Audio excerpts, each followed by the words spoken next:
I still can't quite believe what just happened. I know. I inquired with the bailiff after the court session was adjourned. And it seems... Oh, shit. We did kill him?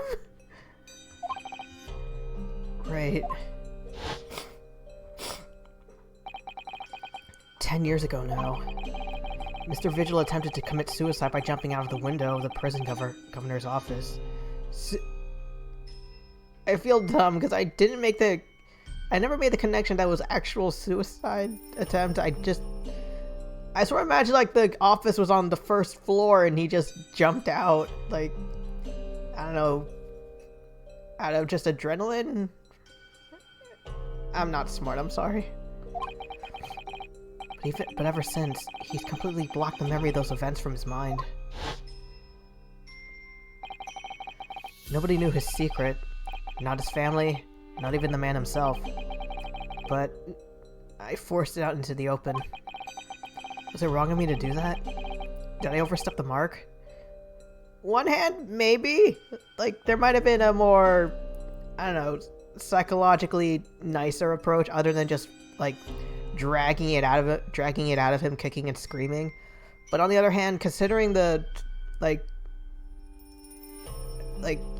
we need info, yeah, so we got that, but the method could use some work.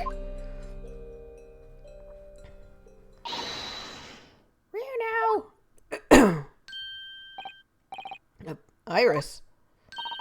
You are miles away. Anyway, I brewed a fresh pot of soothing tea for you. Chamomile tea? Oh, thank you. You and Susie have had an exhausting day so far, haven't you? Oh, thank you, Iris. How thoughtful of you. Plot so thick. I am, how you doing tonight? Hope you're doing well. I considered making a, like, THICC joke in the stream title, but part of me got paranoid that it might be a little too, I guess, out there. Like, adult-ish? Anyway. Do you happen to know where Mr. Sholmes is? Oh, little quick recap. I can't remember. I don't remember how much... Well, I don't know how to put it in words anyway. This... Gregson... This dude's dead. He's being accused of the murder. Slam. Come on and slam. And welcome to the jam. I liked it. Anyway, Barrick Van Zeeks is being accused of murder. Susato's dad and the judge are in town. I had to find this dude who used to work at the prison who yeah, like he used to work at the prison where there was like okay, how do I... It's a big ball of crap. Anyway, let me see if I can, okay. Tobias Gregson is dead. Van Zeek is being accused of murder. These three, these three were witnesses, but turns out this dude is actually this guy. He used to work at the prison during an incident where Kazuma's father was executed for murder, but this guy completely forgot about how things went down because something bad went down and it led to him being fired, and he blocked the memory. Also, he's married to a former jury lady.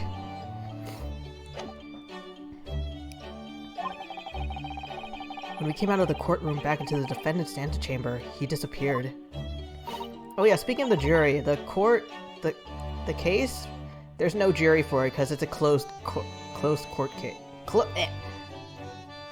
Closed trial because, I think because Gregson's gone, it's like, wait, the person killed was a cop and our accused is the guy, the prosecutor? Oh shit, we can't let this be leaked out into the public. Wait. You might have a better idea than me, because everything is just so wonky. Also, hold on, quick thing. Alright. Sorry. Minor readjustment. Oh no, I don't know. He just suddenly sprang to his feet and left. All he said was, "I must leave." Oh, my attempt at the recap was decent. I wonder if he's pursuing the mystery of Inspector Gregson's death. Well, you know what Early's always saying, don't ya? There are mysteries in the world that should perhaps never be solved. For the construction of a solution comes only at the expense of the destruction of something else. What does that mean? He knows very well when you open someone else's old wounds, you often open your own. But he just can't take his own advice and leave well alone. Solving mysteries is too important to him. That is so true. But that's what I like about Early.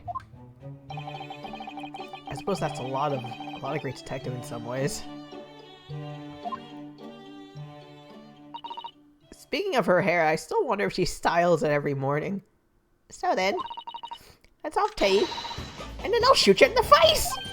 Oh, do you have time, Iris? Yes, I finished this month's manuscript at last, with barely a day to spare before the deadline. Oh, I'm so looking forward to it. A brand new story to read in the adventures of Sherlock Holmes. You know, I always hide Early's violin in the days before I have a deadline. Is it that his playing violin gets distracting? You do? Poor Mr. Sholmes. I'm sure that's very wise, Iris. How sensible of you. Now then, my dear fellows, let's make a plan of action before we continue our investigation. No more violin for me, hides it.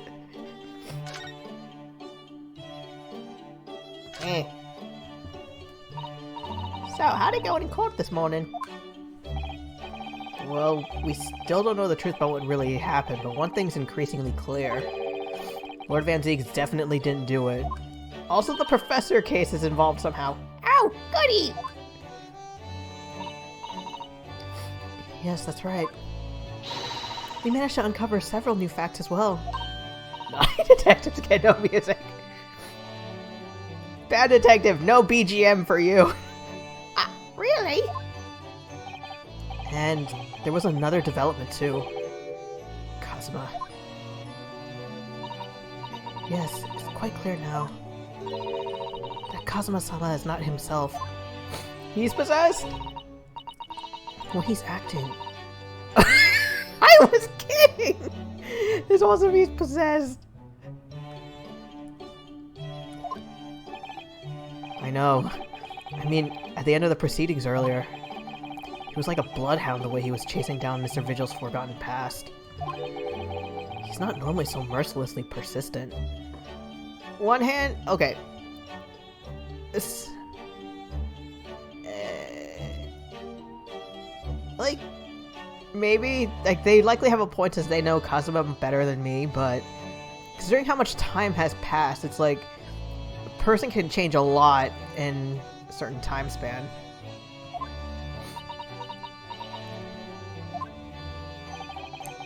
What's going on in his head, I wonder? I really need to sit down with Kazuma and try to understand what he's going through.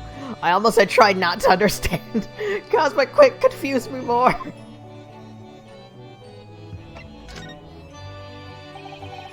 If Gregson was really murdered the day before his body was found, Lord Van Zieks has to be innocent, you see. What? The day before? Well, that should be easy enough to work out. Just by examining the corpse, surely. We have forensics, but it's still like in baby mode. Yes, you would expect so, but curiously, no time of death was included in the autopsy. That is curious. There's still unanswered questions about Lord Van Zieks, though, aren't there? Do you mean... I mean, what was he doing there on Fresno Street that day in the first place? Babe... Forensics very first steps. Or forensic.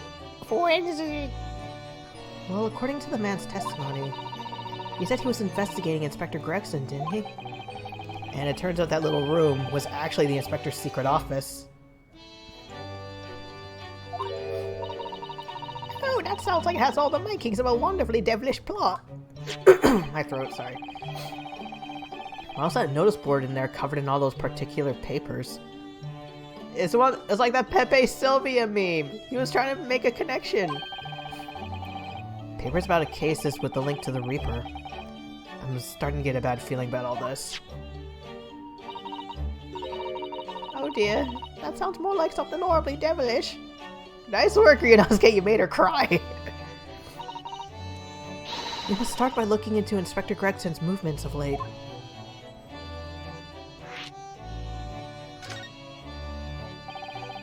I never imagined I might have to be investigating an inspector's movements. Well, according to the entry in his diary, he was carrying out an incognito investigation of the Red-Headed League the day before his death. Ow! You mean he was doing the same as early? Well, Mr. Schultz was trying to apply, whereas the inspector was supposed to be investigating. I do wish it had been the other way around.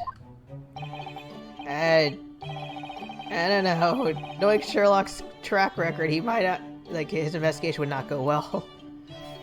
The inspector who went to investigate the Red-Headed League that day wasn't actually Gregson at all. It was Mr. Vigil in possession of Mr. Gregson's ID. You know what that sounds like to me? Another story! Establishing an alibi! Oh my, yes, you're absolutely right. For an alibi for Gregson? Wait, I'm guessing? Sorry, my nose is being weird. Anyway, for establishing an alibi, do they mean if,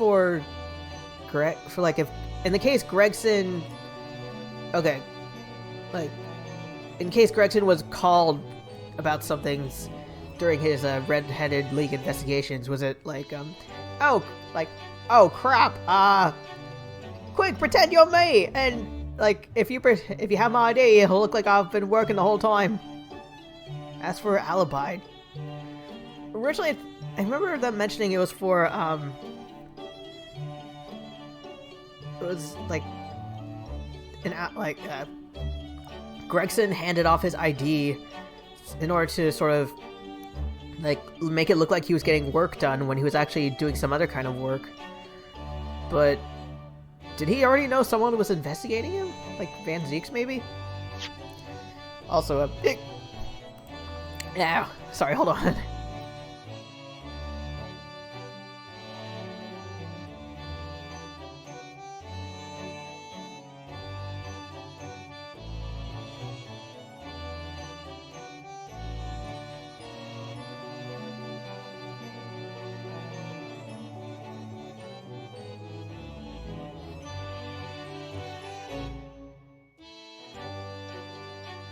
Sorry about that, nose was being weird. Also, Impa! So cute! I still remember, sort of off topic, but I remember a while back when I was in elementary school, I had, private art lessons, and the teacher, who I would call Sungsangnim, which is Korean for teacher, she gave birth to a baby, and I sort of caught the baby learning how to say dad, the Korean word for dad. It was, I would hear her going ah! I was oh. Why would Gregson need an alibi? Now I'm suddenly remembering there's a video of, this little child, she's trying to say frog, but she can't get the R, the R and the G right, so it came out as a different word entirely. Why would Gregson need an alibi?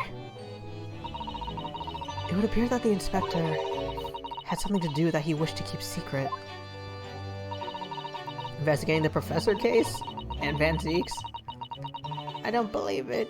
I always thought he was just a harmless lover of fish and chips. He was investigating the fish and chips company. Perhaps they were seasoned with something a little more potent than salt and vinegar. Sorry, it's been a while since I've had fish and chips. Like, granted, I've only gotten the American version, but they use vinegar on it?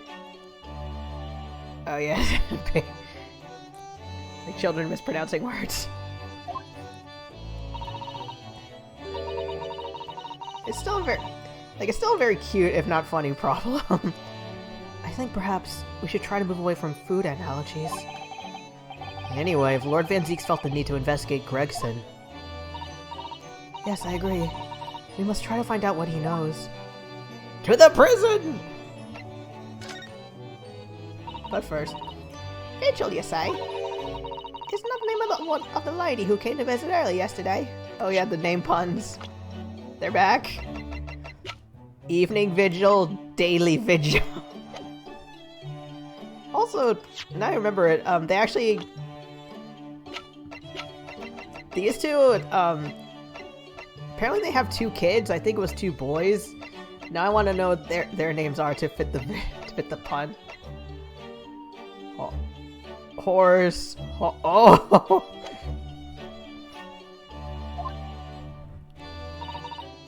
That's right.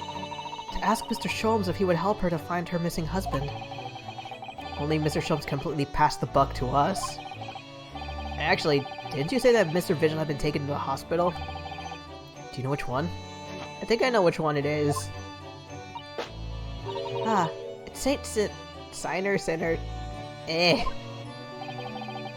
starting to wonder if all the other hospitals in London have closed down. Maybe it's the closest one available. But that's amazing, Rudo! You found the lady's husband already! And I put him in the hospital! I suppose I have, by accident. And 10 years ago, while Mr. Vigil was the chief warder at the prison, he was responsible for overseeing the professor's incarceration. Ah, my nose. No! So when the convict escaped, he was held responsible and immediately dismissed. Sometimes I really don't want to grow up. There's more. I don't want to grow up even more! Sorry, just remembered, like, Team Fortress 2 joke was like, I don't want to grow up anymore! There's more. No! For 10 years after that, while he was ostensibly working as a peddler, he also had another secret job. He was paid by Gregson to be a stand-in, to impersonate the inspector. To impersonate Gregson? But why? I have absolutely no idea. Ginny was right. I'm starting to think all adults are up to no good now. Oh dear. When she finds out that me and Susato know something about her dad that she doesn't, she's not gonna be happy. Including you, Runo. I haven't paid anyone to impersonate me. That means he has ties to the professor and to Inspector Gregson, though. So I do think we ought to pay a visit to Mr. Vigil, don't you? Back to St. Signers, then. I don't know how to pronounce. I still don't know how to pronounce that name. Well, I think it's clear what we need to do, isn't it? Shoot people! Let's investigate, my dear fellows! Iris, you're even more enthusiastic than usual today. If anyone has anything to why me? My special Wilson shooting iron will soon set him straight. What? Okay, sorry. When I saw iron, my first thought was the iron you use on your clothes. So I was thinking, how do you convert that into a gun? Also, please don't shoot me. That water pistol? It's stuffed full of a piping hot extra special blend of mine. Oh god, it's so... Iris used Scald. It's super effective. And I'm quite sure it'll be very effective at giving people burns. Literally and figuratively. I'd better be careful not to hide anything. It feels a little strange that Mr. Schultz is nowhere to be seen, but still. Let's go see what we can find. Yeah.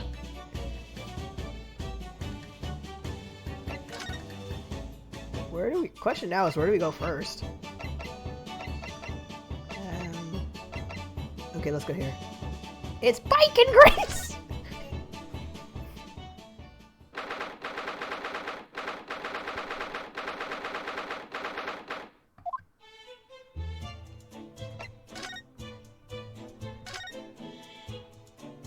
Is that him? Or his things? These must be the patient's treatment notes. Tendency to jump.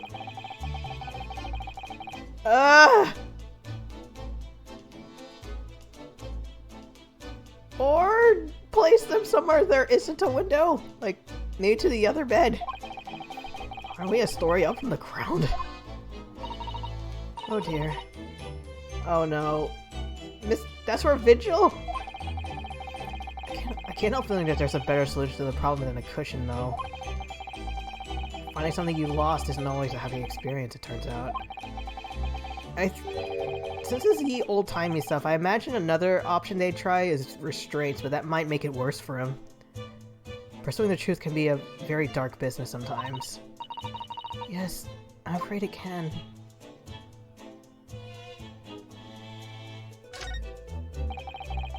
This caught my eye before, actually. And I suppose it's some sort of slogan for the ward. A cheerful welcome message, perhaps. Pay with good cheer, leave with good cheer. Oh, look at that! You were spot on, Mr. Sato. It is full of cheer. I wonder how many discharged patients pay their medical bills with good cheer, though. Good point. Once I had to have a very painful injection when I felt ill with a cold. I felt awful already, so why did I have to suffer the sting of the injection and the bill? I yelled at the doctor. Oh dear, what terrible treatment.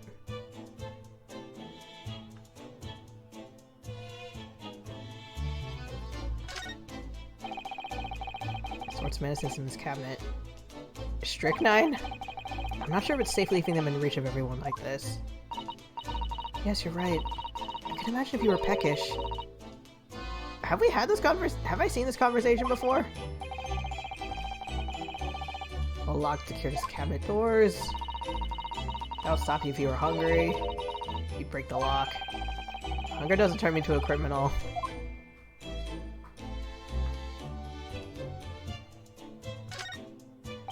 A pair of crutches. Before we came to Britain, I hadn't realized they were used here as well. Ace Attorney says free healthcare for all.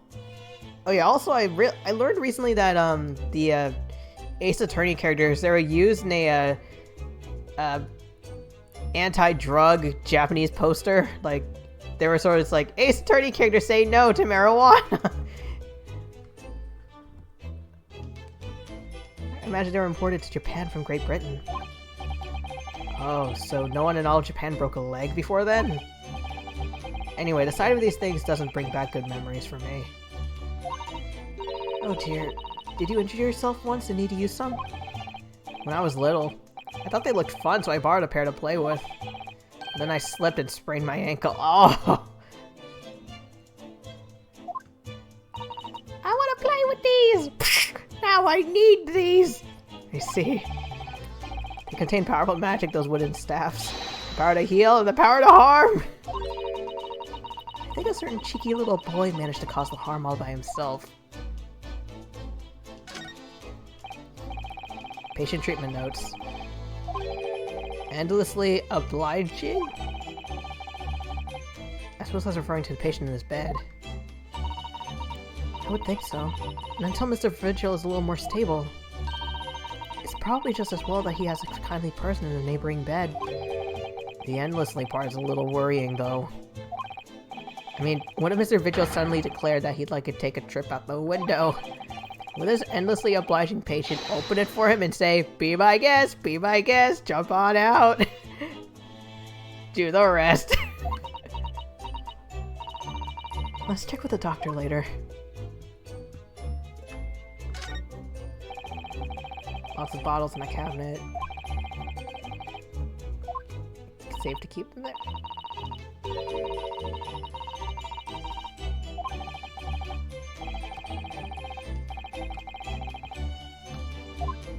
Some of this seems familiar. I'm not sure if I'm just overthinking it, or they have really recycled dialogue.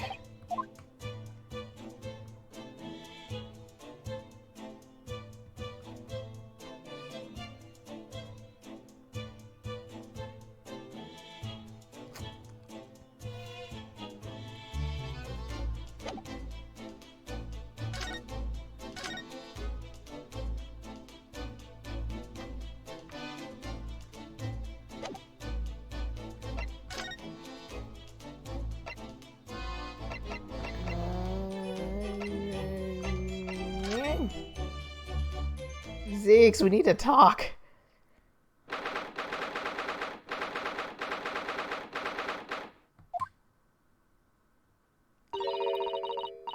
Lord Van Zeeks is reading. Look. He doesn't seem like he wants visitors, does he? He must have noticed that we're here, surely. Start yelling through the bars.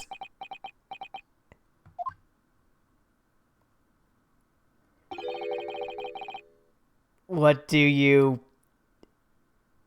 Damn it! Hold on! Yeah. I thought this game of finding different words was over.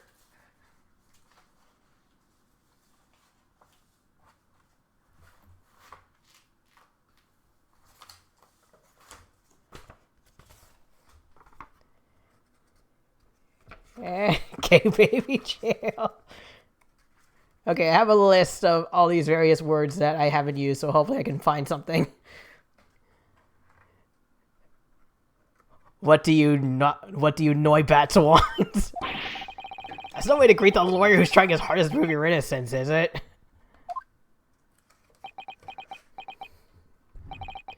Perhaps not. I apologize. So what can I do for you, Mr. Naruto? Finally! Lord Van Zeeks, speaking earnestly. How the fog will lift over London for the first time in months tomorrow.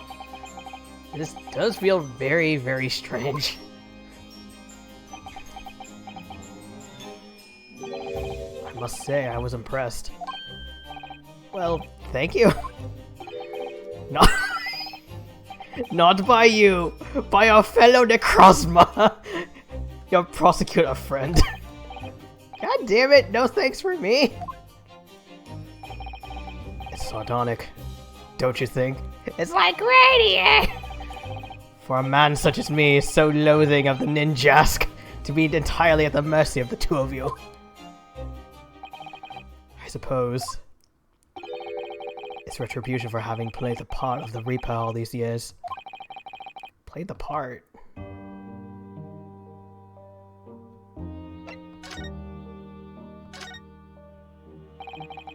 You once told me that you gladly allowed people to believe you were the Reaper, because it helped reduce the amount of crime. If keeping quiet and playing the part benefits the cause, a cause I myself am committed to pursuing, then why would I choose to say anything? The henchman of a criminal killed by the Reaper attacked you only the other day. And that was just the most recent of many attempts on your life, wasn't it? Someone's clearly profiting from your silence about all this. Someone's using you. Believe me, ever since the Reaper first appeared, I've been doing my utmost to expose him. Or rather, expose the organization. What?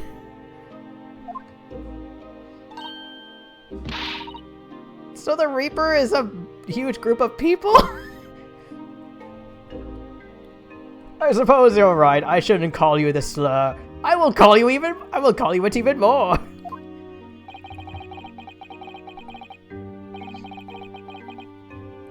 It's inconceivable that all those accidents were orchestrated by one man.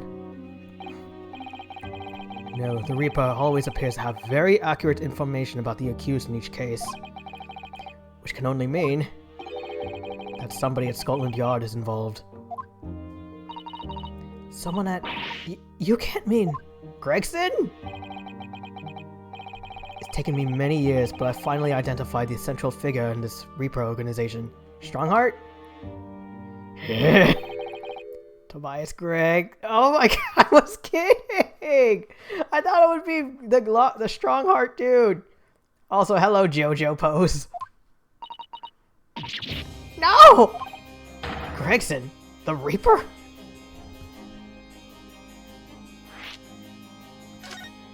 Fish and Chips Man is the Reaper? So the reason you're investigating Inspector Gregson, you intended to expose him as the Reaper? As I said, the Reaper of the Bailey is no single person.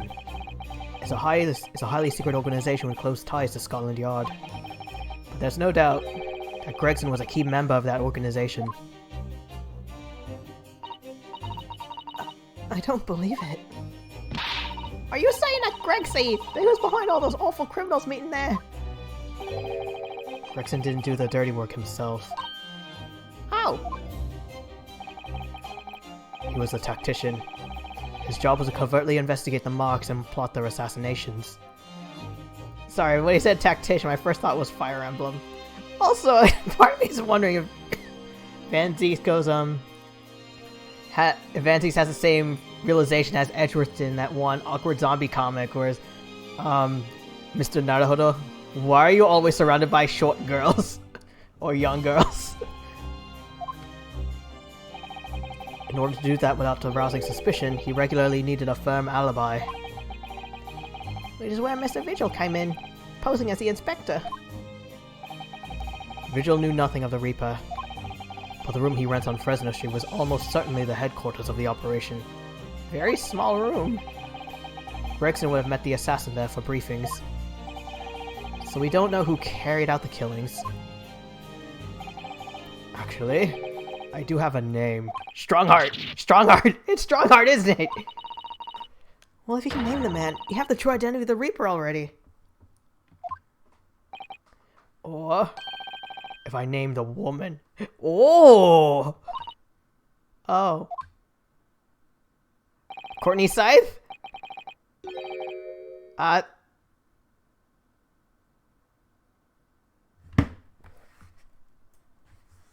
Really?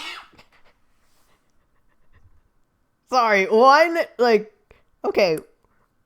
I remember that, Japanese Morse code note, like, it had a shin, but I did not think it would be for this. Asashin. Just, seriously? I'm pretty sure I can do more than that. The bearer of the curse of all medium but slightly annoying minor accompanies you.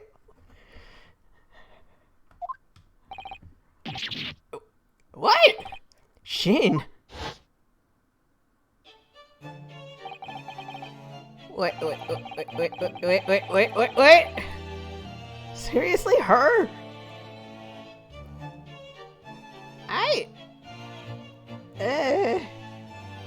I completely forgot about her.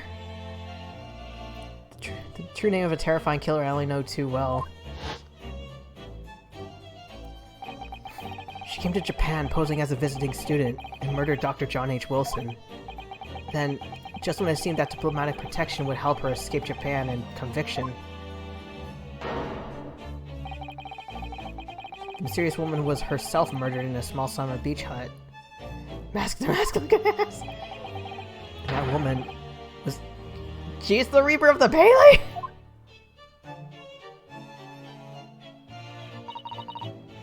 Mr. Naruhodo, this perhaps isn't the place to discuss. Yeah, no it's not. We can't mention it here. The fact that she killed Dr. John H. Wilson. Because Iris doesn't know, and it's very likely the man was her father. Van Zieks might mention it though. Like he starts going off, he starts listing like, I know all of her victims, like a John H. Wilson, and Naruhodo and Susato just are making all the no, like no, stop hand gestures they know. Asashin. I should let father know at once. I agree.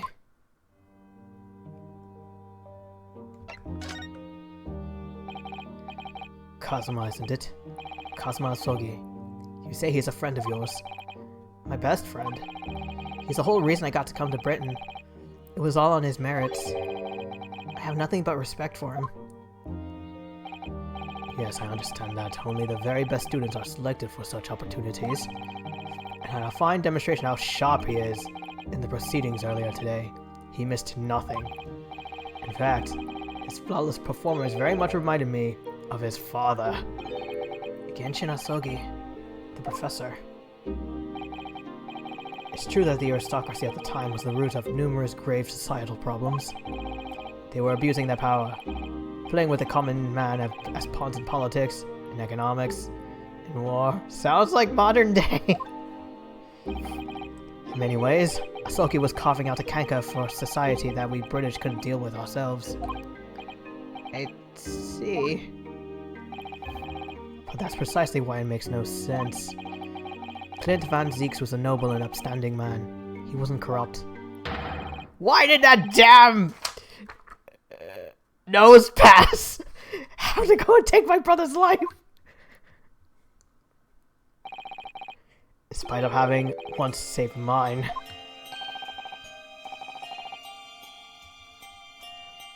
He saved your life? How'd that happen?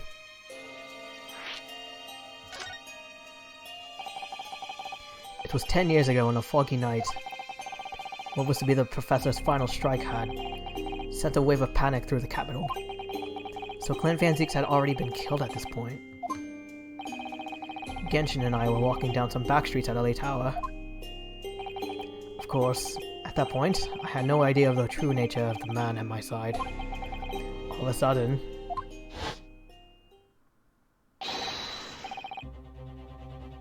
Don't make a peep, you're coming with us! Oh!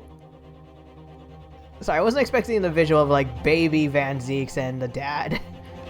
We were surrounded. All of our assailants were armed with pistols, their faces obscured by scarves. Clint was not only from the noble heritage, he was a brilliant prosecutor as well. The scum of London hated the sight of him, and he had no sympathy for his younger brother either.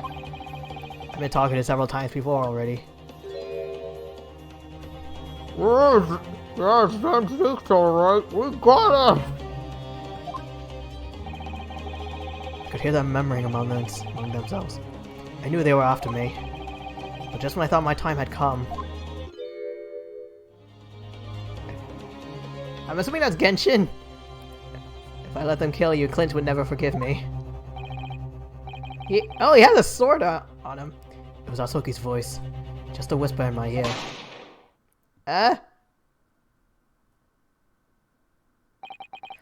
After that, I don't remember exactly what happened. The next thing I knew, there was silence all around. Genshin lay on the cobbled street. Blood was seeping from his left hand. He'd shielded me.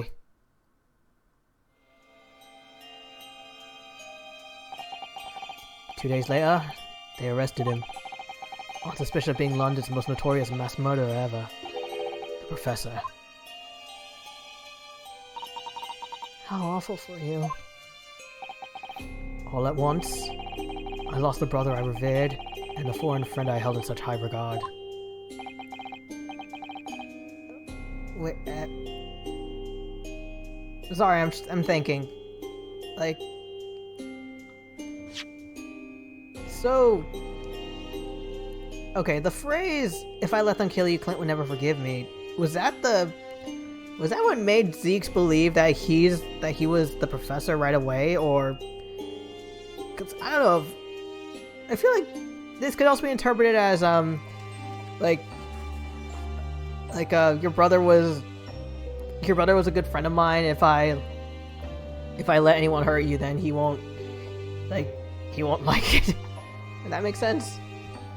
Also, don't remember what happened. Genshin was laid on the street, blood on his left hand. He shielded me. I thought he had a.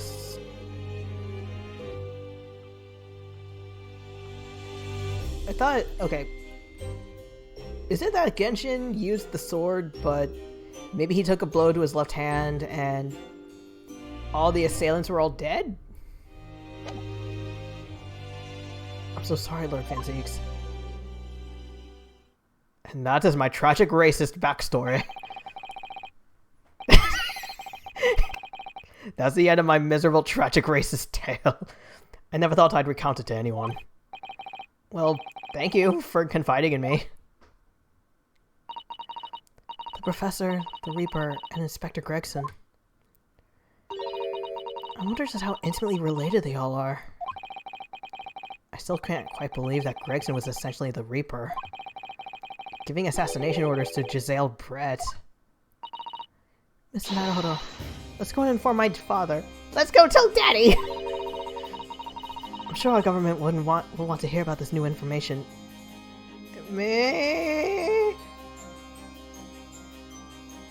I don't know, it's like...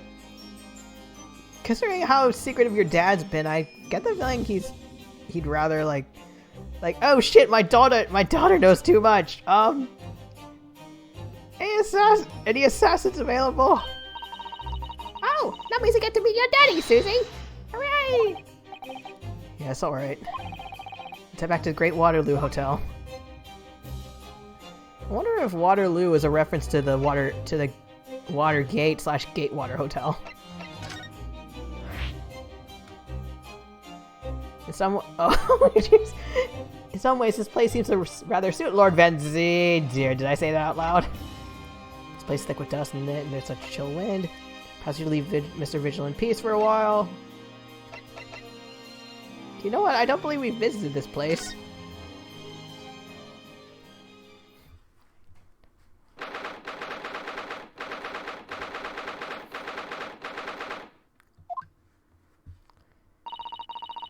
I thought it yesterday, and I think it again today. This place is so princely. It's a wild guess, but I have a feeling you'll think the same thing tomorrow. Also, wasn't that the Great Symposium was postponed? If that's the case, Iris, why are you in your Mickey Mouse outfit? I'm just now seeing it. My tea has a finer fragrance than whatever they're serving in the tea room here, wouldn't you say? Look who we have here.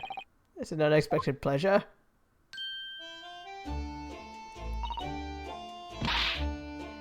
Father. Oh, is this your daddy, Susie? How lovely. Who is this gremlin? I mean, what a charming young lady and you are.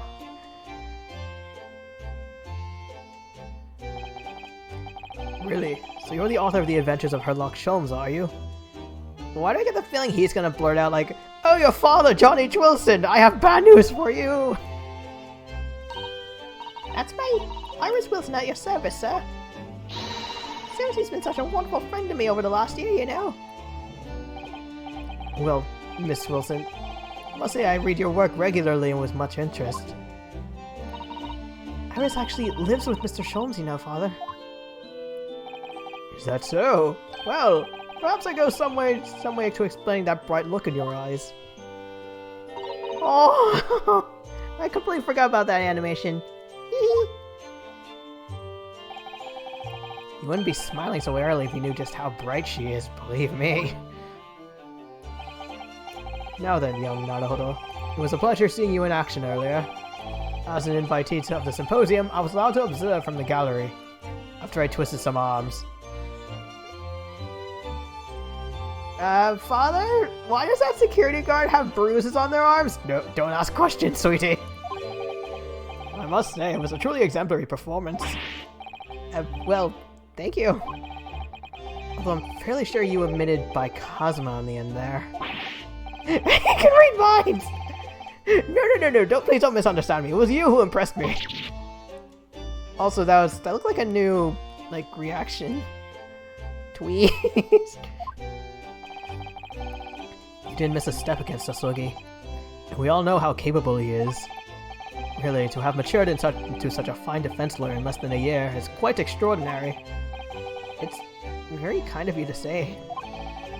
And really nice to hear. What I saw in court today confirmed what I'd been hoping for. The favor I mentioned yesterday, Naruhodo. I trust you haven't forgotten? No, you did mention something, didn't you? But first, we have something to report. Of course. Shall we take tea while we discuss matters further?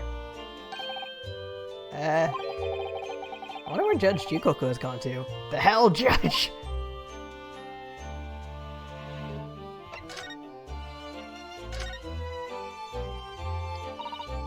Father, do you know about the so-called Reaper of the Bailey? I've heard rumors. Some members of the judiciary explained it all to me yesterday. Of course, when I was a visiting student here in London, the Reaper was yet to emerge. Right. He didn't appear until after the case where the visiting students had already returned home. He being the Reaper? Lord Van Zieks, who was in the dock today. That was Barak, the younger brother of Clint Van Zieks, I believe. That's right. And he's known throughout London as the Reaper, as you've heard. But the truth is, it wasn't him behind all those mysterious deaths. It was somebody else. I see.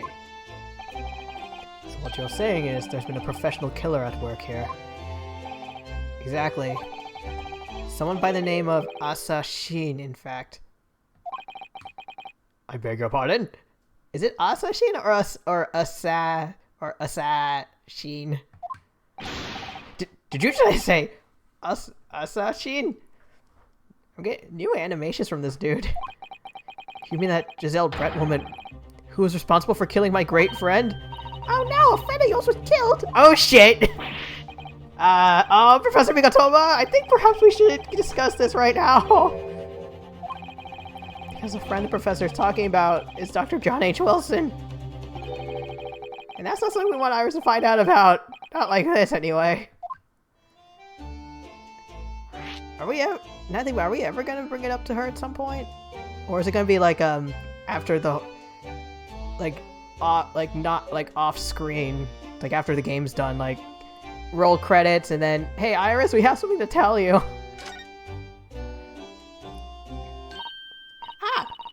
I've just remembered something.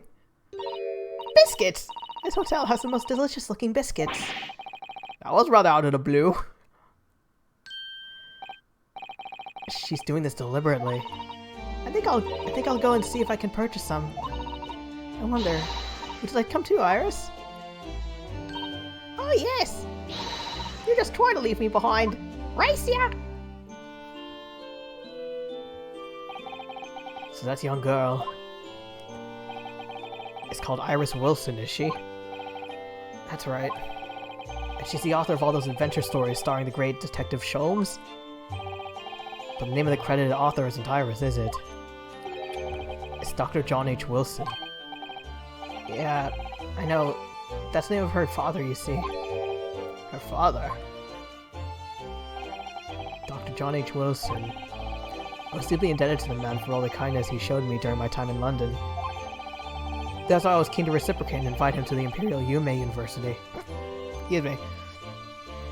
Actually, though now I'm kind of wondering, like, did John ever mention that he had a daughter, or did he just stay quiet?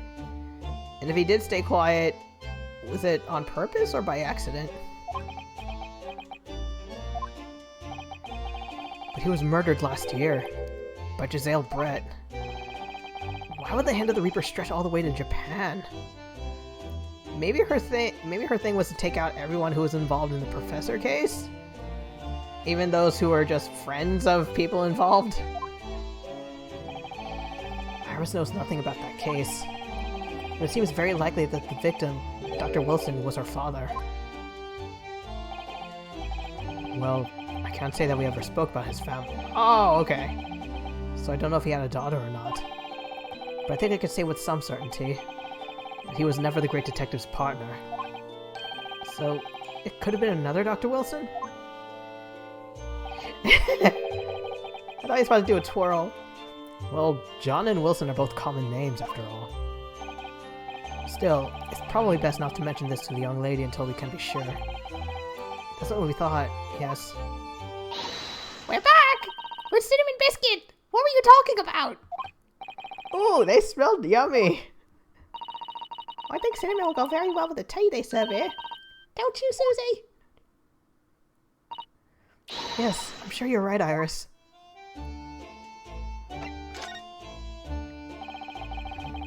I haven't seen Judge Shikoku for a while, have you?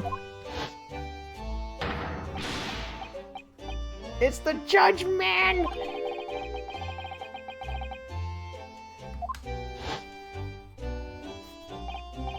No, now that you mention it, I haven't seen him since this morning either. Is he dead? I suppose since the symposium's opening was postponed, he'll have gone to explore at the Great Exhibition. That reminds me of something you mentioned yesterday. About Judge Shikoku having once been in the dock himself? Ah yes, I thought... The Professor case. The closed trial of Kazuma's father. Seishiro was trying to mitigate Genshin's guilt, so he took to the stand to testify. But he got a little carried away and actually managed to break the witness stand. Like, did he bang a hammer and just smash the whole thing? He also said some contemptuous words about the British Empire, for which he was charged. Oh boy. Although it's worryingly easy to imagine him doing that. Wait, so do they know he's here? Are they cool with it? Well, it was all right in the end. He was acquitted and we returned home to Japan altogether. Okay, so acquitted. So him coming back is okay. Thank goodness. Oh yes, talking of Seishiro, I have a copy of the photograph we all took together here yesterday. Please. Oh, what a lovely picture. You look... Naruto looks so nervous. He suddenly seems to shout, "We've arrived in Britain!" This is gonna be evidence for something, isn't it? None of us had any idea what was coming when we took that, did we? Sorry, I want to look at the photo again. Seriously, I feel like this is gonna be used as evidence in either court or some other incident.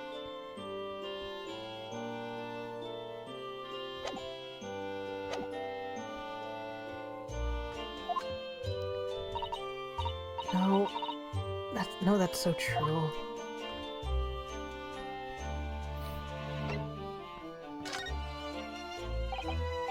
Naruto, quick! Yell, "I'm fine!" as loud as you can.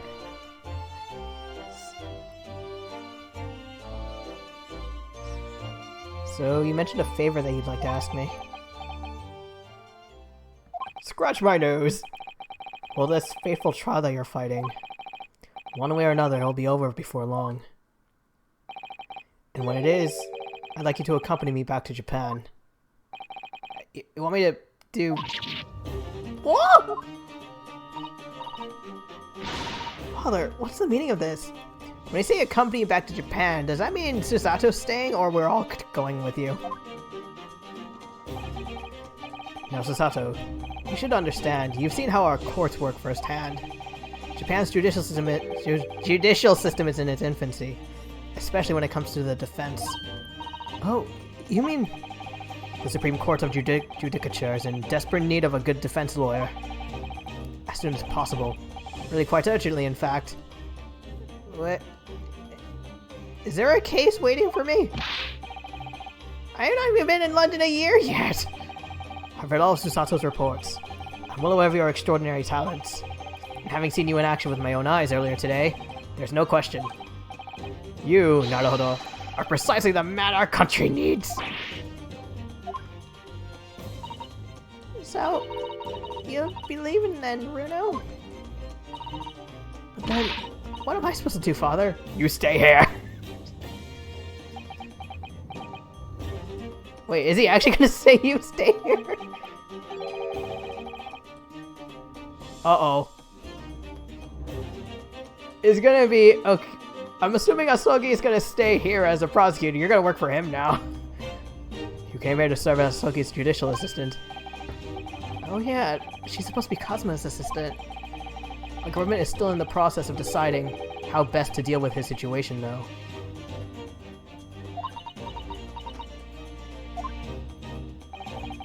You've always chosen your own path, Susato, and I trust your judgment. In this matter also. Father! Please, the pair of you, don't look so downcast. It's merely a suggestion, you understand. I hope if I'm being honest, but I won't force you. All I ask is that you consider it, and come to a decision by the time this trial concludes. Alright. You won't leave, will you, Bruno? The thought hadn't even crossed my mind. Up until now, I've just been trying to do what I believe to be Kazuma's will. But it turns out, he's still alive, so... where does that leave me?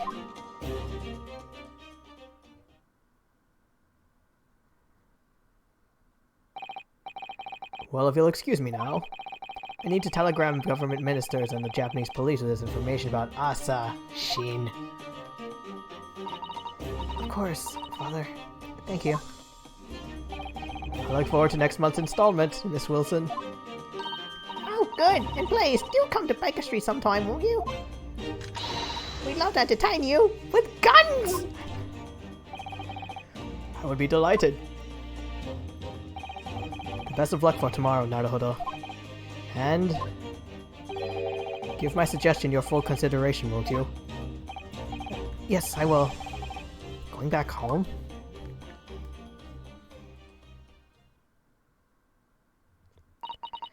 You know, Kazuma-sama has always meant a great deal to my father.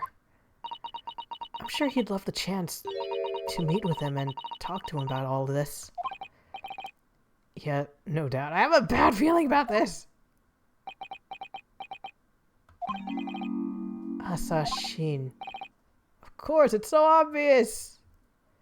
Yeah, I think it is a play on assassin, which... I still... like, really? They couldn't come up with any other kind of name. Ah! Where did you come from? How could I have neglected to consider the possibility before now? Mr. Sholmes! Ellie, where have you been? Why, I joined you all for tea, of course. What an extraordinary question! I didn't even notice you.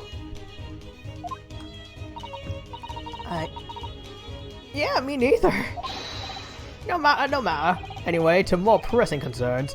Mr. Naruto! Yes? I must dispatch a telegram to your country at once. It is a matter of much urgency. Isn't Susato's dad doing that? Also, yeah, like, Ace Attorney, I love your puns, but some names, they just, like, really? To Japan? Tell me, to whom can I entrust the task? Quickly now, to who? Well... my father has just now left to send a telegram to the Imperial Police Bureau. I see. Well, you looked reliable enough for a bearded fellow. You don't like beards? I don't think what father sports could be considered a beard, Mr. Sholmes.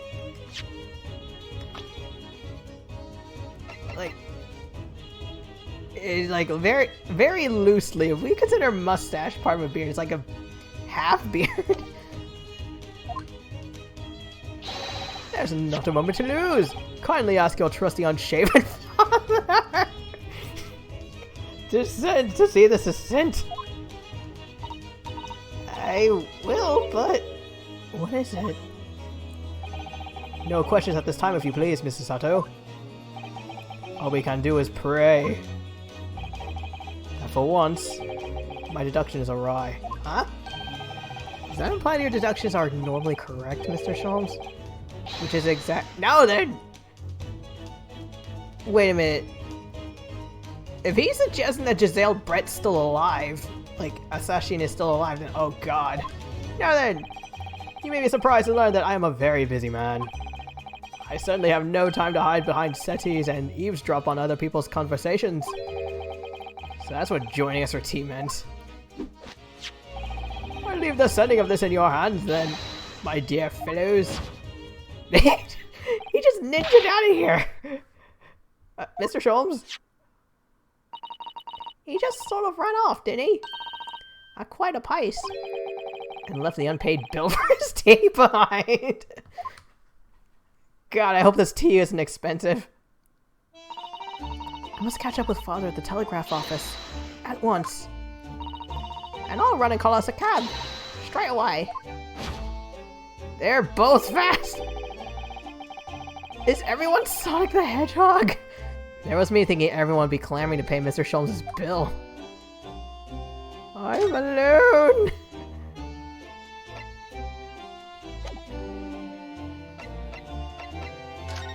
What do I do?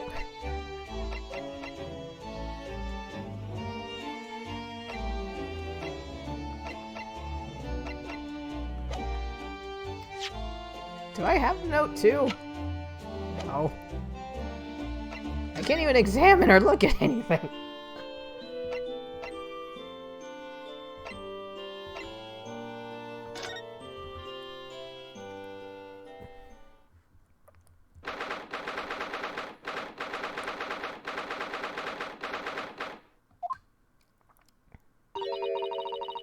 This is the ward where Mr. Visual was brought, apparently. To be frank, I'm a little worried about seeing him again. There he is! The lawyer. Hello again. Are you feeling better now? Yes, thank you. Somewhat better. I'm so sorry for having caused you to... I mean, it was because of me. If I hadn't exposed your secret and forced you to remember things you tried to forget...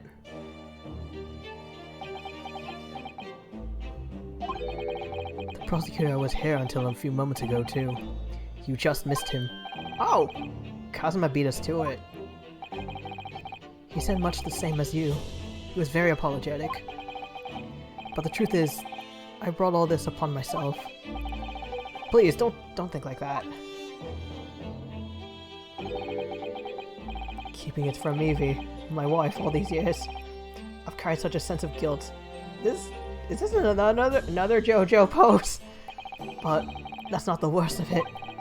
Over time, I obviously came to deceive myself as well. You mean about your dismissal?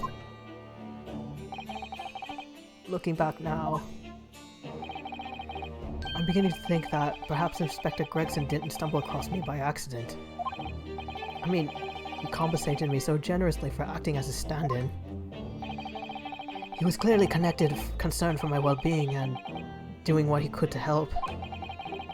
So perhaps Gregson knew exactly what had become of him all along. I'm sure this is just desserts for 10 years of lies and deception, but... It wasn't me that helped the professor escape 10 years ago. It wasn't me. I swear it. I swear it's true. Mr. Visual. I'm sure you'd rather not dredge up even more of your past at this time, but... If possible, could you tell us exactly what really happened? I don't know, the eyes went gray. I don't think that's good. I want to. I need to get all this off my chest. I just want someone to tell me what I should have done.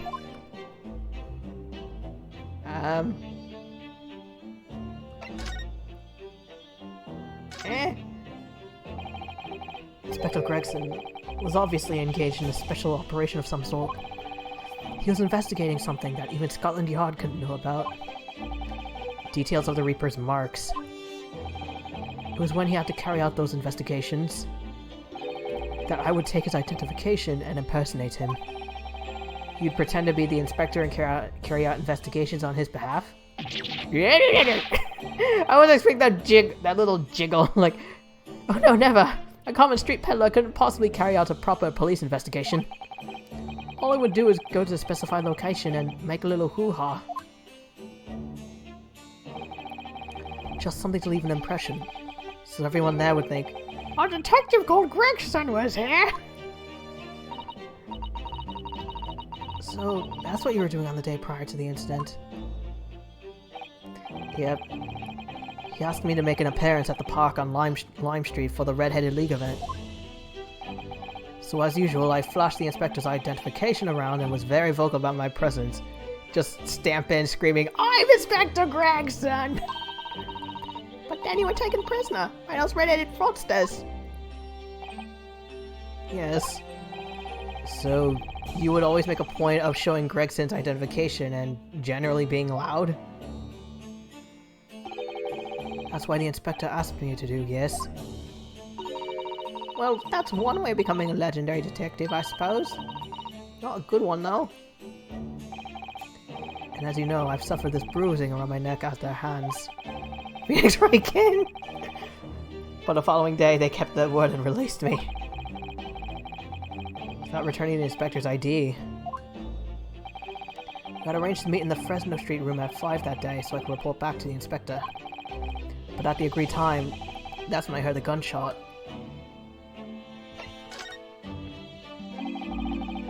It was at midnight on the 17th of June 10 years ago. That was the time scheduled for the execution. The professor's execution never actually took place. Or rather, the execution itself must have been used to effect the plan of escape. I hardly dared to imagine what a chilling plan it was. Clay was renowned for being the highest security prison in the country. Everything that went in or out of the place was searched multiple times. But there was one notable exception. Or rather, one notable loophole. Something that was never questioned. I'm guessing all the prisoners were searched except for, like, staff? Like, or not just staff, but like civilian, security. I have a feeling I know what that loophole was now.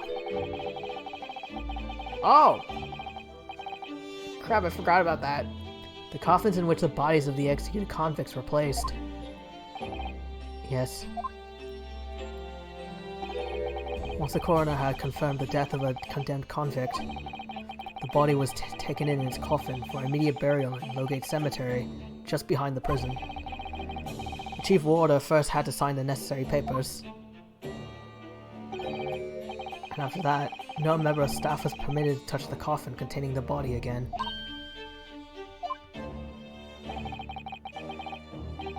Okay, I know this is impossible. This is kind of impossible, but I just imagine, like, what if a security guard at that place got tired?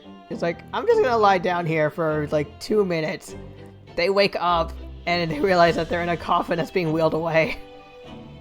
When the execution took place, only the executioner and the coroner were permitted inside the chamber. I would wait in the adjacent room for word that the condemned convict was dead. On that occasion, once I had that confirmation, I went into the mortuary to find a lone coffin as well. The procedure was that I would sign the paperwork, having checked the coffin, then nail it shut. But for some reason that day, the coffin was already nailed shut. No! I didn't think anything of it at the time. I assumed that my deputy must have checked the coffin and nailed it shut before I did. So, you mean the coffin contained... Yes. I can only imagine that Osogi, having escaped his execution somehow, was alive inside the coffin. Oh shit! Extremely horrifying. I remember hearing somewhere, like, I don't know if it's an actual thing, but way back when, some places, like graveyards, they would have little bells. And if it suddenly started ringing, that would mean that you accidentally buried someone alive and you had to get them out. I'm not sure if that's accurate or not, though. The coffin that was then taken out through the main gate and deposited in Lowgate Cemetery. I'm also suddenly remembering, do not do this, this video of some dude who thought it would be funny to prank their friend by making him think he was buried alive. Where, I think what they did, they basically just took, I think, a box or something heavy, like a chair, and just put it over his head, so when he woke up, he would just see, like, he would wake up and think he was in a box when he actually wasn't.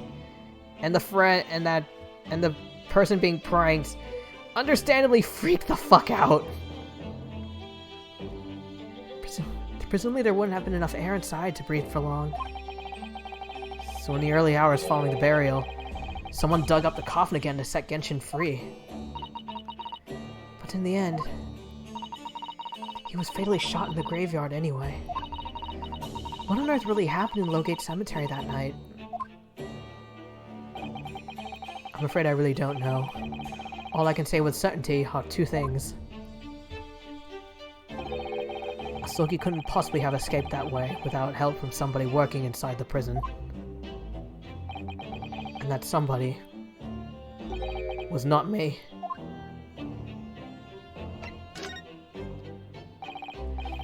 Obviously you knew the man then. The professor, I mean. Genshin Asogi? Yes, I remember him well. Precaution before he had... Oh yeah. So I guess there might have been some truth to what I was told with the bell.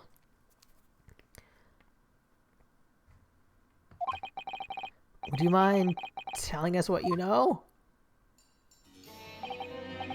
Well, having been condemned to death as he was, any contact I had with the man was short, obviously.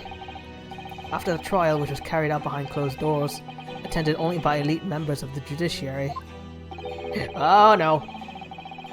They called for his execution to be carried out at the earliest possible opportunity. The outcome of the trial was set from the beginning then. It was a time of delicate diplomacy, when Britain and Japan were in the process of signing an important treaty. That meant this potentially destabilizing case had to be dealt with swiftly and discreetly.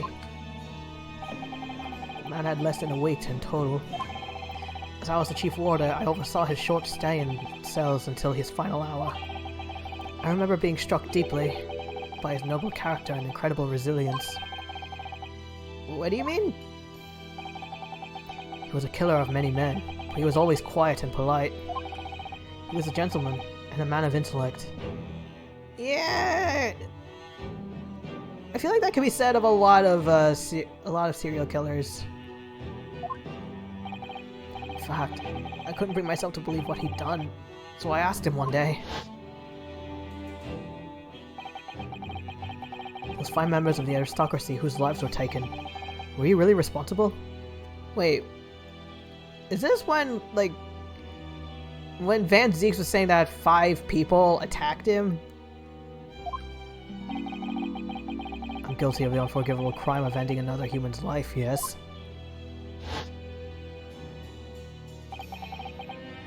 The following day, the closed trial took place, and the verdict was no surprise. Guilty. That night, when he was brought back to his cell, I saw something. Something unusual. Something unusual? What was it? Please don't freak out. The last will and testament. Holy shit. Yeah, I remember... Yeah, I can't remember, I've seen mention of a lot of famous serial killers. I don't know, I feel like saying names might give them the fame they want when they don't deserve it. Where it was sort of like, how could they be a killer? They're so nice and sweet! And unfortunately, it kind of applies to modern day, because I remember there was, true crime and documentaries about these killers, and some people were saying, but he's kind and sweet and hot! It's like, that's not the point!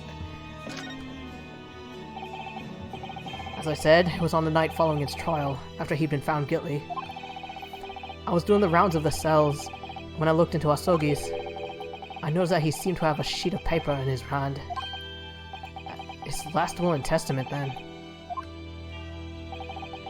As soon as he noticed me, he hurriedly shoved it back in his shoved it behind him. I almost said he shoved it in his behind. I'm sorry. But why did you find that so unusual? Isn't it normal for a man to pen a will when he knows his death is nigh? Yet, that's true. But there were special conditions to Asogi's incarceration, you see. No pens and paper allowed? What sort of conditions? Well, even though he was held in a cell designed for condemned inmates, he was allowed to keep his personal effects with him, with one exception. Really? He was allowed his things? That is unusual, certainly. Of course, he'd been convicted of killing 5 members of the aristocracy. But at the same time, he was a guest in our country from the Empire of Japan. Wait. Okay, man, my brain's gonna get jumbled. No, I'm sorry. Anyway, the 5 aristocracy members. Like, for a second, I thought he meant the ones that cornered Van Zeeks, but now I'm thinking it's like the 5 victims up before that point.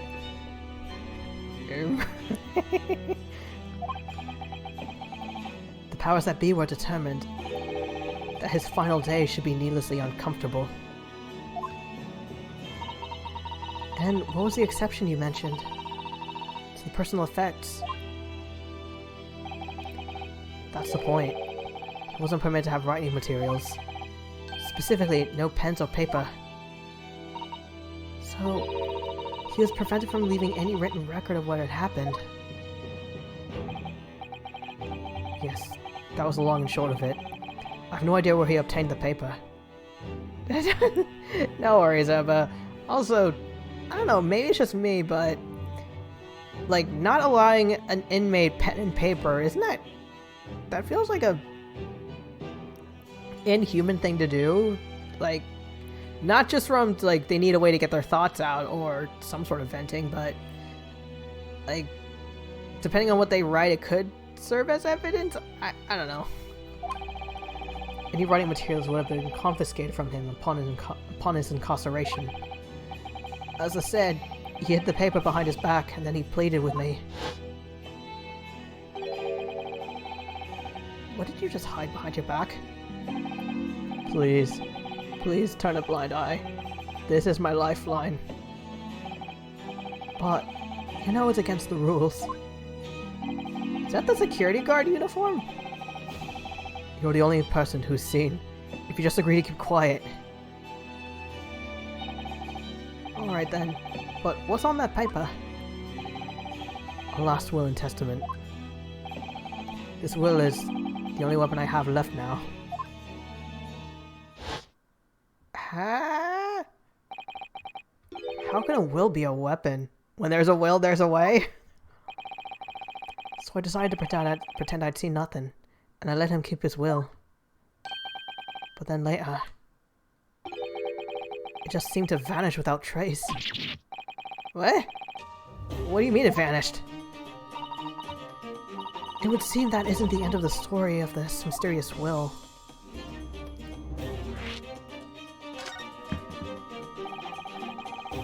I was the only person who saw Sogi's will, but somehow it disappeared. Origami knife! Just wait a moment, I need to follow these instructions. Fold here, crease here. It was after Asoki's execution.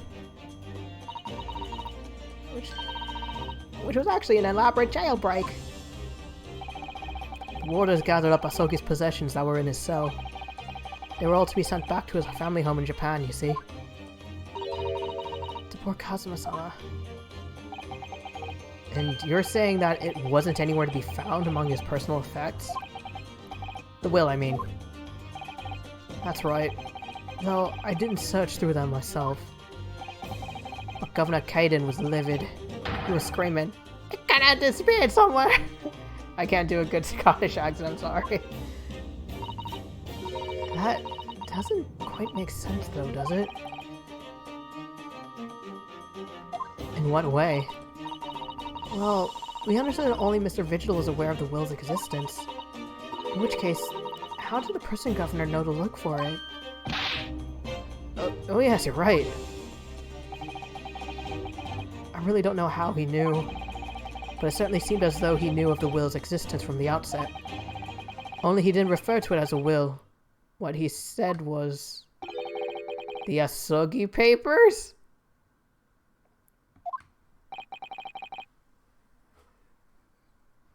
They couldn't just call it like Asogi's will? Do you have to... Oh god, sorry for keeping up. If you have to sign out, thank you for tuning in and have a good night. I really can't tell you anything of the subsequent events. Because, well, of what happened. Your dismissal, and the way you blocked it out of your memory. Have a good night, Ebba. Thank you. Thank you for tuning in. I've forgotten all this until today. I don't suppose it's relevant to the case, though. It could be. Anyway, thank you very much for sharing it with us, Mr. Vigil. We're very grateful.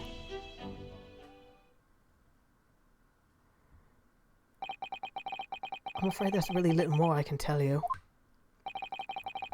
My wife Avi will be here shortly, so I do hope I don't appear rude, but... No, not at all. Thank you again. But what will become of you now? Well, impersonating a police officer is a criminal offense, of course. I imagine that once I'm fully recovered, I shall be arrested. I'm so sorry. Don't be, please. This was all my own doing. I always knew that this day would come. Well, I wish you well. Goodbye, Mr. Vigil. Hey!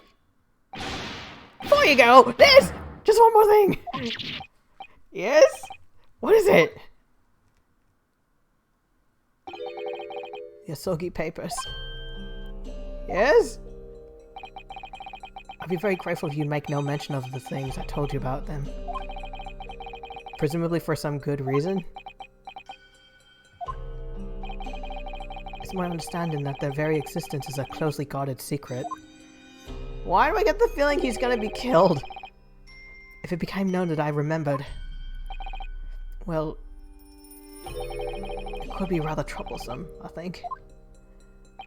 Exactly why I'm nervous. I feel like after this meeting, it's like either the next case or just the following day. It's like, guys, Daily Vigil's dead. I understand. Some sort of will that Genshin Asogi penned just before his death, which the man himself claimed was his last weapon. I wonder, perhaps it had something to do with his plan to escape? If there's anyone who might know more about a document that Cosmo's father left behind... It would be Mr. Vigil's governor. I thought about for a second I thought they were about to say, it has to be Cosmo. Then we know precisely where we must go. Back to Barclay Prison. I don't know, why do I get the feeling if we mention this he's gonna go, oh shit, Daily told you, didn't he? And then we're gonna get our asses kicked.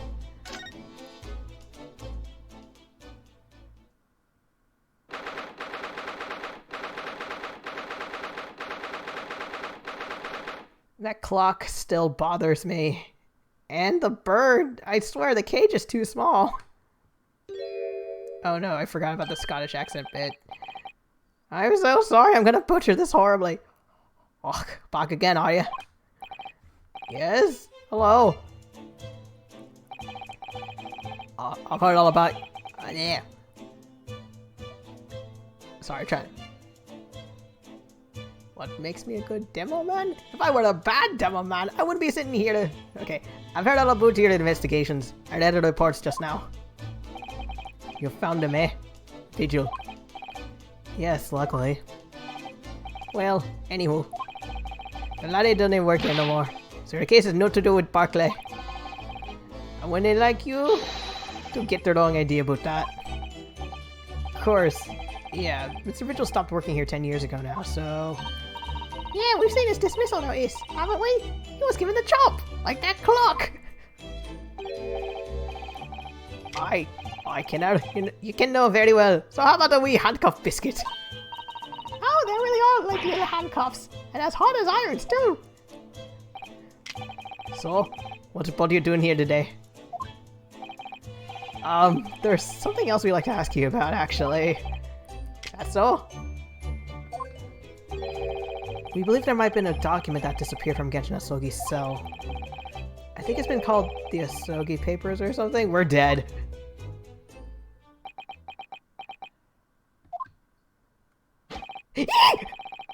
Oh, I thought... Okay, I forgot about that animation. I thought he was going to pull out a gun. Did I not say? Gregson's death is not to do with things that might have happened at Barclay. Leave the past in the past, laddie.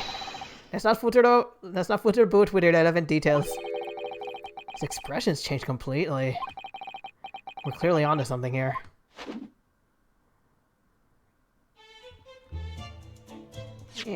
Saving first.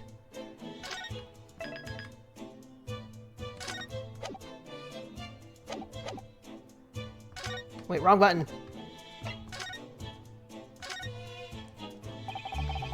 and murdered his botched execution and the whole miserable escape. They were Barclay's darkest hour, a shocking embarrassment.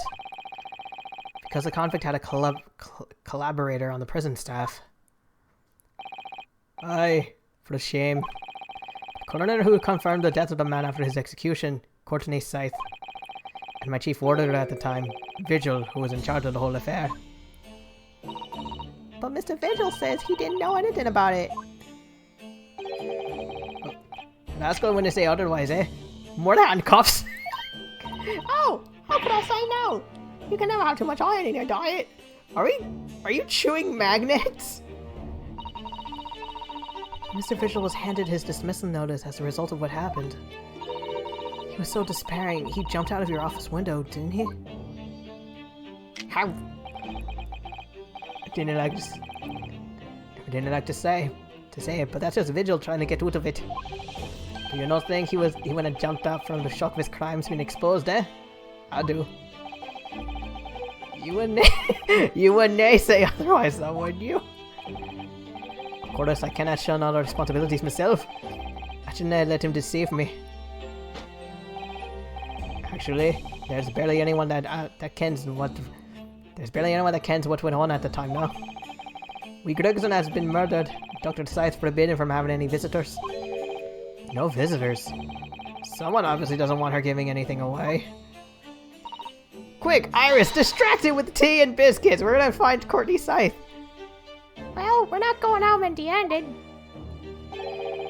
Now, when they must send you a packet with new came out. Here, take a handcuff or two. Oh, well, it would be rude to say no. Wouldn't want to be a promenade. I suppose if there's anybody who might still ken about what happened back then. Maybe that last from the forensic division, Maria Gordy. Oh, I can meet her. Hi, Scythe's dot. Oh no. I'm sorry, I know who he's talking about, but she's creepy. Scythe's daughter. She didn't have no more, just the one. But the wee bairness followed in her mom's footsteps. You didn't never see her with the scalpel in her hand. Yeah, her! She's creepy!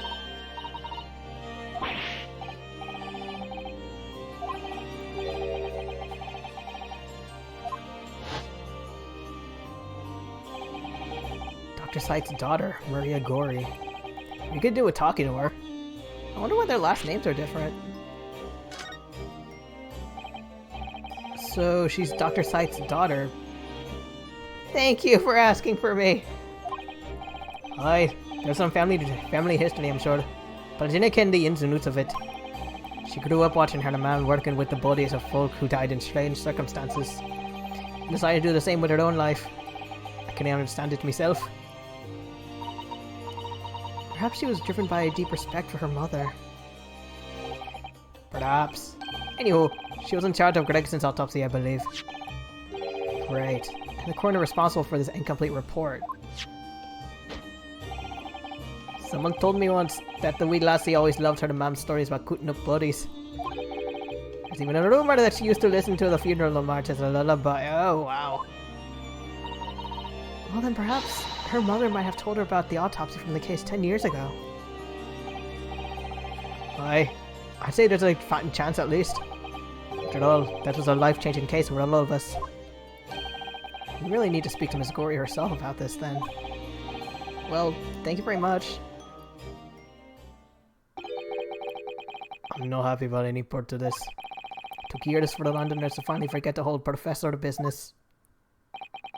Can you no gear up on this, laddie? Stop asking pointless questions. I'm sorry. I don't like dredging up these painful memories for everyone. Can you not just stay away now? Leave me alone and Dana come back again, eh? I have one last thing to ask! How'd you come to ken about that, laddie? There's no many folk here, even in the prison, who've heard of those papers. Well... I took a nap, And I think I had too many sugars in my tea because I had a dream where they mentioned that phrase, asogi papers.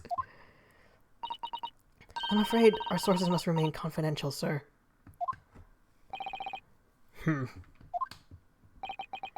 We've been led to believe the papers are actually a last will and testament. Is that right? The professors, or rather, Genshin Asogi's. He's gonna kill us. Aye, that's right. You're well informed, Jimmy. Is that the end of the silent treatment? But then after the convict execution, it mysteriously vanished from his cell, didn't it? Average, no. You're off a half cook there. I think you didn't quite get your facts straight. It was there in the cell, exactly where it should have been. Not what we heard elsewhere. If we just have a wee look around there, I'm sure I can find it. Aye, here they are. See? The last will and testament of Genshin Asogi, written with a calligraphy brush. Of course, I cannot read a word of those Japanese squiggles. But I mind it says he leaves all his worldly possessions to his son back in his homeland. Yes, that's correct. That's the gist of it. So these are the Asogi papers? Aye, of course they are. Paper is written by Asogi, nae do to put it. There's no mystery here, laddie. That's your lot. A little tramash of the slicer of an execution. We sent that man's possessions back to his clan in Japan, and that was the end of it. I think we ought to make a record of this, Mr. Naruhodo, just in case.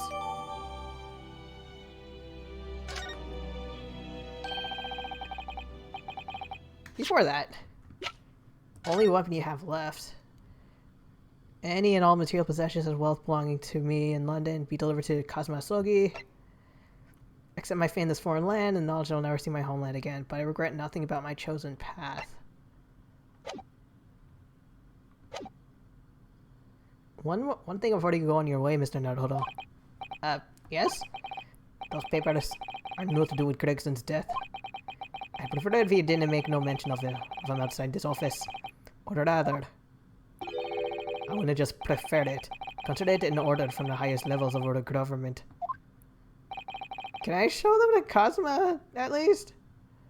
Because I imagine he has no idea these exist. And, you know, his dad is the one who wrote those papers. I understand.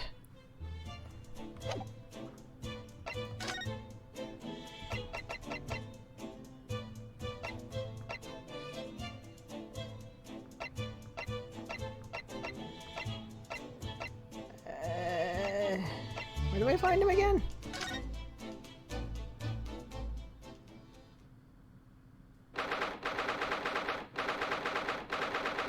Not exactly what I had in mind, but I was trying to find Maria Gori, but I guess Kazuma works as well. No arguments, Prosecutor Asogi. You will continue with the trial exactly as I instructed, is that clear? Perfectly. It's Kazuma-sama. Defying Lord Strongheart by the sound of it. He never did know when to back down. Hello! On your way now, Asogi. My lord. Hi! I wasn't expecting you to just come right up at me. I thought he was gonna leave and then it would be Strongheart. Kazuma.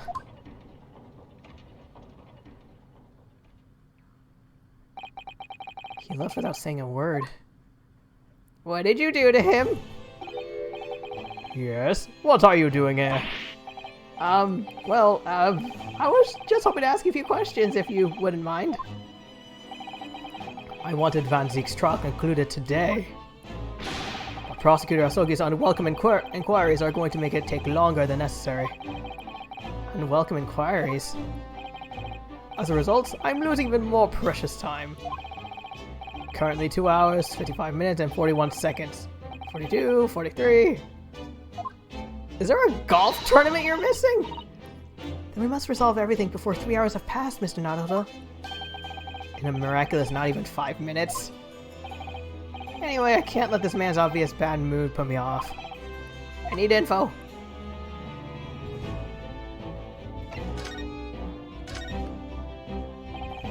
Does Prosecutor Soki believe that Lord Van Zeeks is the Reaper? I wouldn't know.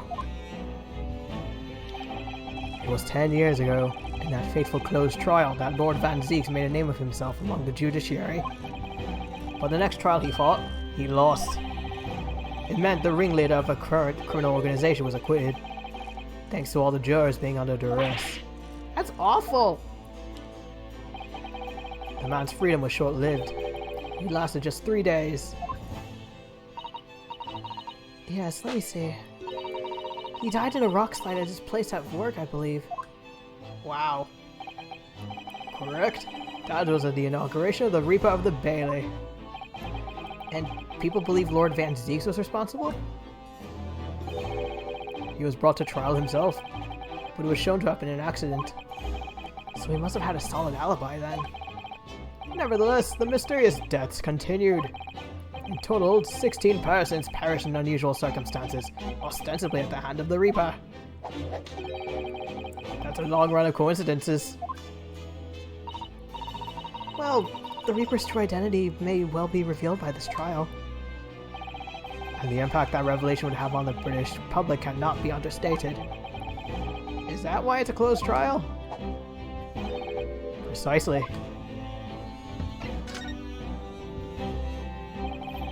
This country hasn't seen a closed trial for 10 years. So the last one was the Professor's? The trial of Genshin Asogi? Correct. Don't hit me with that! Actually, we heard that originally you were going to prosecute that trial yourself, Lord Strongheart. Van Zeeks entreated me to relinquish the prosecution to him, that he might avenge his brother's death. And here we are, 10 years later, with the son of the man Van Zeeks had condemned, now looking to avenge his father's death in the same way. They do say that what goes around comes around. Okay, I still know little to nothing about pocket watches, but with the whole thing about Gregson winding up his watch like every day at a certain, like at a specific time, the amount of time Strongheart is winding up his watch is that too many times? It would seem that the new young prosecutor is harboring some ulterior motive as well. Cosmo is? I like my organization to run smoothly in the exact manner that I prescribe. Birds! As with a giant clock in here, I won't tolerate a single cog being out of step with the others. So that's what all those gears are about in here. If the young man refuses to mesh with the other parts of my great machine, I will be forced to take steps. Does that mean... Yeah, I was about to say, what do you mean by that?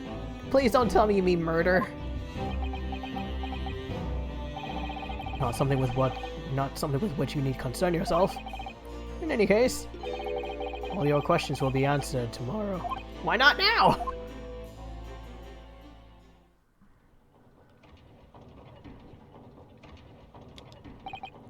Now I shall have to ask you to excuse me.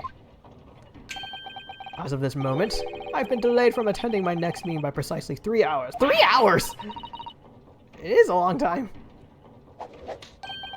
And I hold you entirely responsible. What? I just got here! Even though we miraculously managed to fit everything into not even 5 minutes. I wonder if you might agree to us, talking with Prosecutor Asogi? Why are the clocks quiet? Discussions between the defense and the prosecution outside of the courtroom are generally frowned upon. However, I will make an exception in this case. Now go! Off with you! You may find him in his office. He has an office?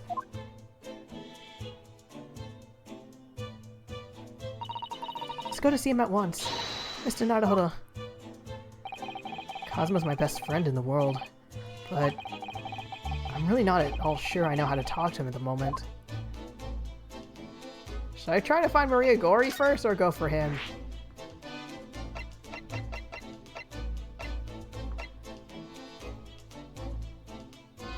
Oh right, I forgot. I forgot Asogi was Van Zeke's apprentice, so technically they share an office. Unless Cosmo redecorated.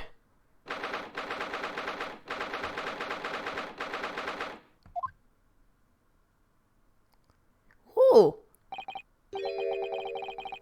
Sorry, I just noticed a little toy diorama of the crime scene. So this is the office of Prosecutor Asogi now, is it? Cosmo-sama is doing so well for himself. Where is... Oh.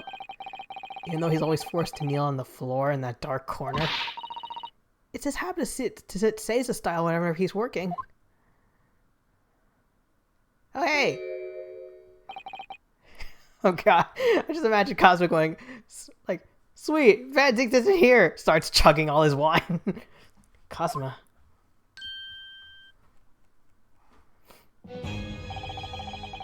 I thought it wouldn't be long before you paid me a visit, Ryunosuke. I was right about what I said, wasn't I? Sorry? Then you have all the makings of a great defense lawyer. Well, I always believed that you'd fulfill your dream of advocating in the British courts. I just never imagined for 1 second that would be as a prosecutor. Seeing you stand in a foreign courtroom, so gallantly realizing your dream, Kazuma-sama. I'm truly happy for you. And I'm truly thankful to you, Judicial Assistant Mikotoba.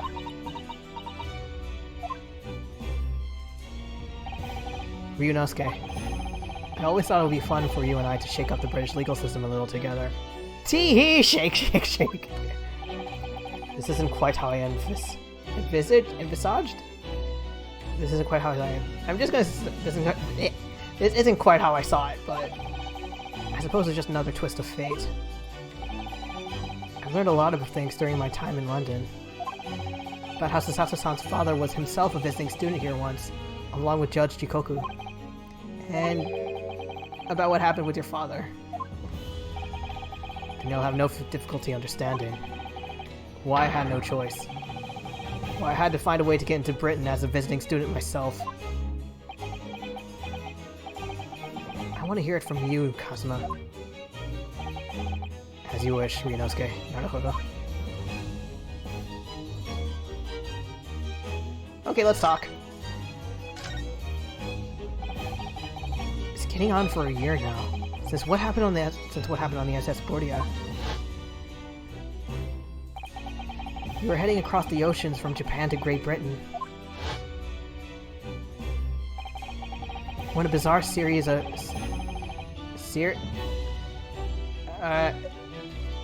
typo? When a bizarre series of coincidences led to those tragic events. I thought I'd lost my best friend forever. I must have been unconscious for a long time. When I awoke, I was lying on a bed. It was a narrow little room. There was a posy of flowers by the pillow. It took me a little while to realize that I was in the cabin of a ship. I slipped out of the room and headed up onto the deck. Were you already suffering from amnesia at that point? Yes. I didn't know what had happened or where I was. There was just this voice in my head. You have something you have to do! Something no one else can do now! Go to Great Britain! Your task awaits you there! I don't know why, but the voice sounded like it was on helium. It was a calling I couldn't ignore. It compelled me relentlessly. Out on deck, I saw that I was on a huge steamship. We were docked in a large port. It must have been Hong Kong. Yes, it must have been. Presumably just before they were due to carry your body off the ship. I had no idea of the situation, but I did have the feeling that this was in some way my last chance. So I concealed myself among the disembarking passengers and went ashore. Then I disappeared into the crowded streets of that foreign port city. So I could plan my onward journey to Great Britain. Did they speak... Are there... Okay. I don't know... As far as I know, you're only fluent in Japanese and English. I get the... In Hong Kong, are one of those two languages used a lot?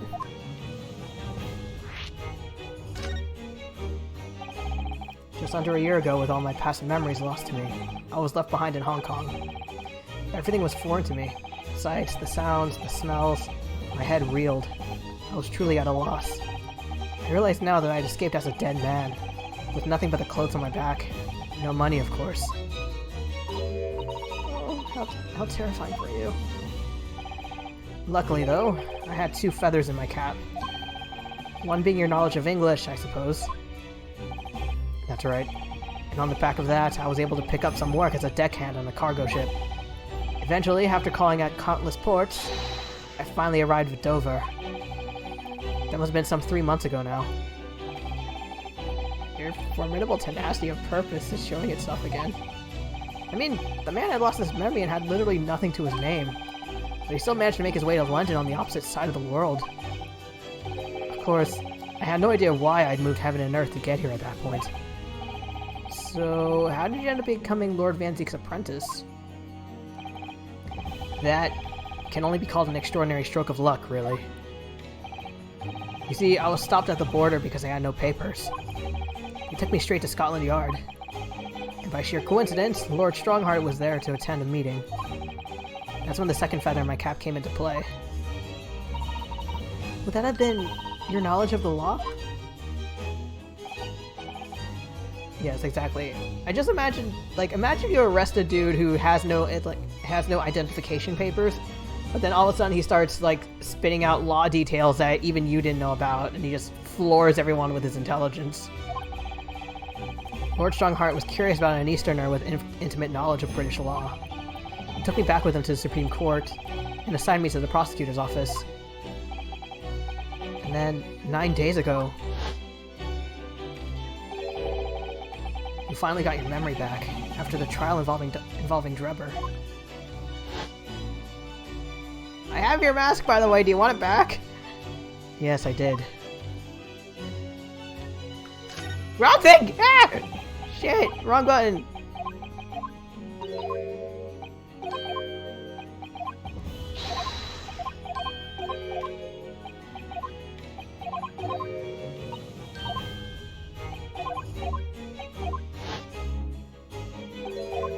I still have your mask. It's not on me right now, but it's at my office. You want it?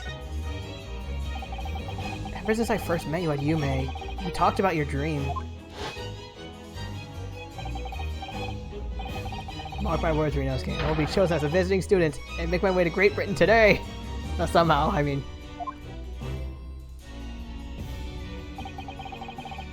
Did you know the entire time about what happened to your father? 16 years ago. He's a baby! When my father left on that exciting trip to Great Britain, I was just a boy. We took a photograph together the day before his departure. He has his own little baby sword. It's my last memory of him. Oh, I see here. Okay, I see Cosmo has inherited the flowing fabric. For him, it's the headband. For his dad, it was the ponytail. But what I remember most about my father is his unswerving sense of justice. 16 years after he left, a gentleman called at our family home. Oh, 6 years after he left. He told me that Genshin, my father, had been taken ill in England and passed away. It was Professor Mikotoba. Okay, so maybe his whole deal was that, wait, there's no way my dad would have gotten sick, and then he traveled there.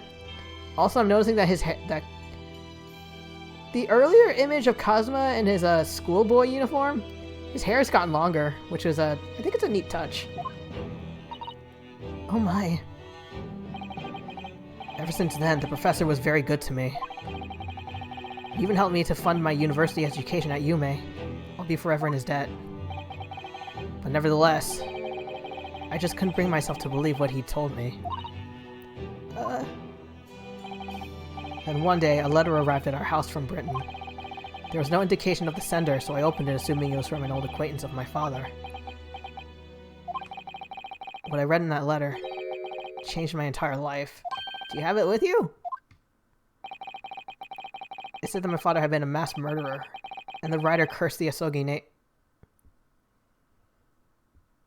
Did Van Zeeks write it?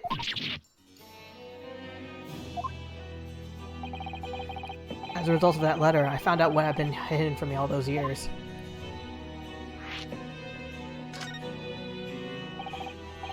Presumably the letter was sent from a relative of one of the victims.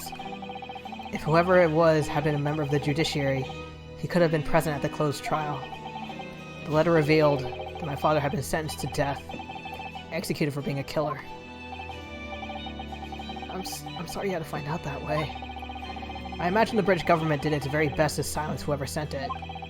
But someone who knew the truth and couldn't bear the resentment of what was going on, and couldn't bear resentment of what was always going to be a problem.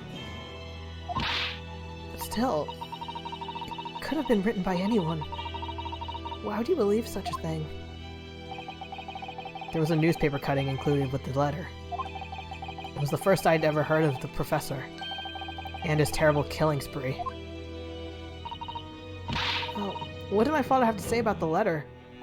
Also, goddamn, like, I'm assuming it's Van Zeek's, but if it isn't, then how the heck do they know, like, Asogi's address? I couldn't bring myself to show it to him. Why not?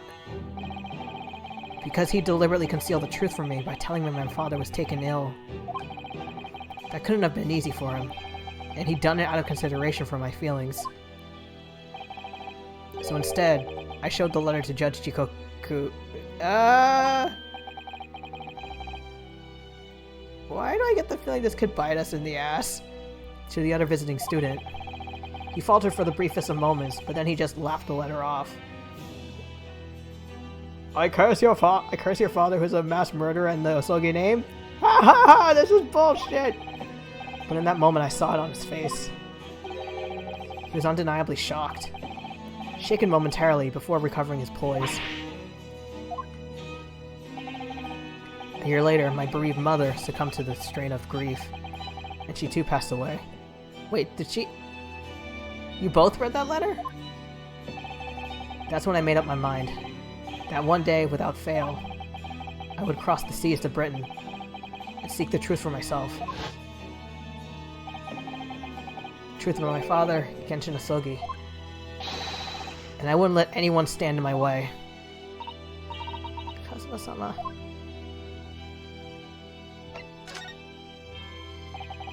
What we learned today in court completely turned things on their head.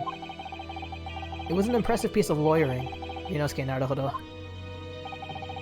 Lord Van Zeeks isn't the Reaper, you know. I almost don't want to believe it myself, but it turns out that Inspector Gregson himself, the victim, was... It's clear that the Inspector was behind the Reaper's activity all along. Huh? You knew? The real question is, who's been giving orders to the Inspector? Yes, Barrack Van Zeeks is the real Reaper. I feel like it's male Strongheart, but... I don't know, I might be off. And I know that 10 years ago, it was him who decided my father must be a mass murderer and sent him to his grave. No, he was merely saying that justice was done as the law dictates. He's not to blame. Ultimately, it's people who condemn people. The law is just a tool that they use to do it. And when a man condemns another, he must take responsibility for his actions. Of course he must. But I know for certain that my father would never have taken another man's life.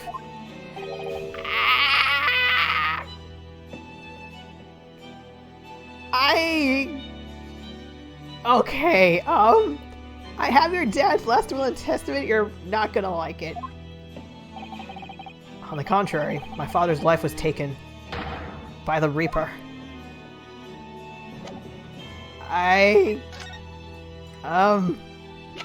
Please don't hate me. Kazuma, what do you make of it? I can't, what, huh? I can't show it to him yet?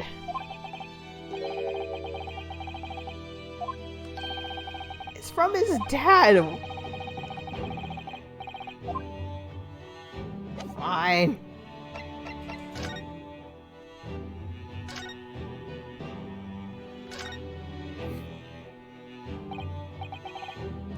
What the? It's a scale model of the crime scene. Oh, yeah, I realize that. Does the prosecution office make a model of the scene for every single case? Apparently so. Sometimes it helps to visualize things better and notice things you haven't spotted before. Actually, the miniature notice board is my work. Be honest, you enjoyed making that.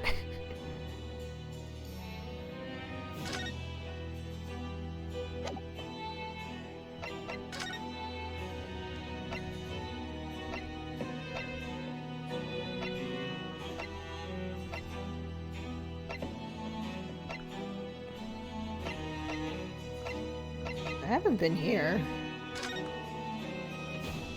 Maybe there's something new? Or Maria Gori?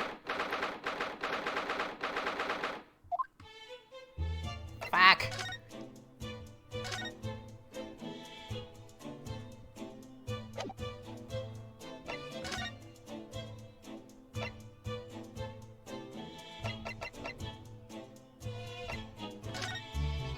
What do I do?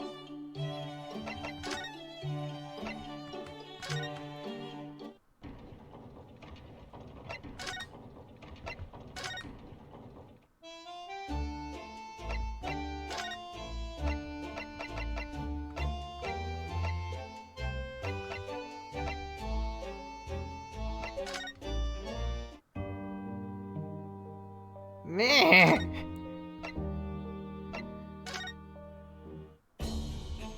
Oh, right, I can show... I think I can show it to him?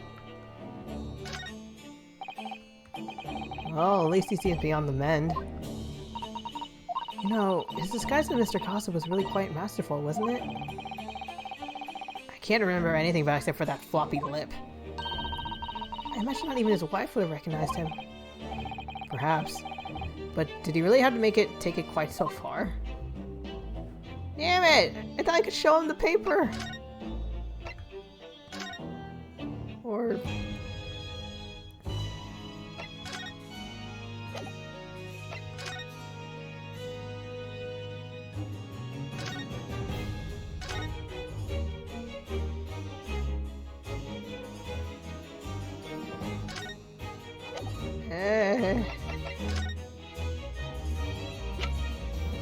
Well, look at that. What about this?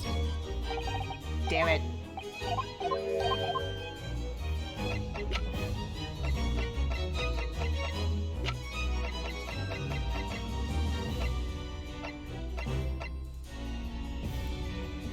Eh.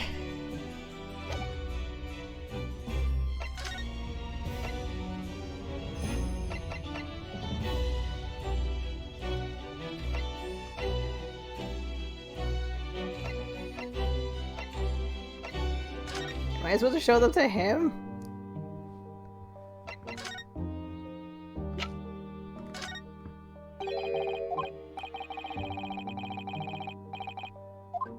Guess not. You're not the persecution now!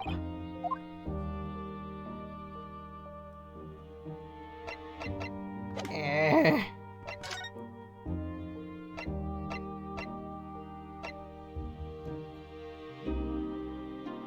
Eh.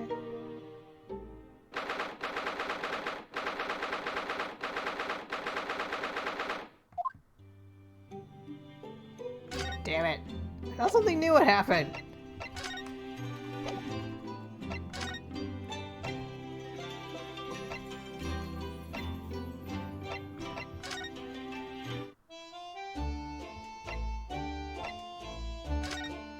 I can't examine.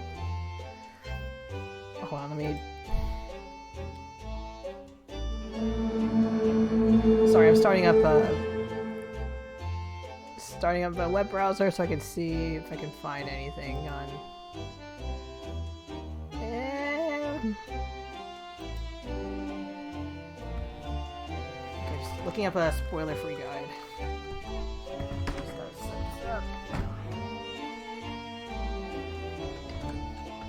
Whoops.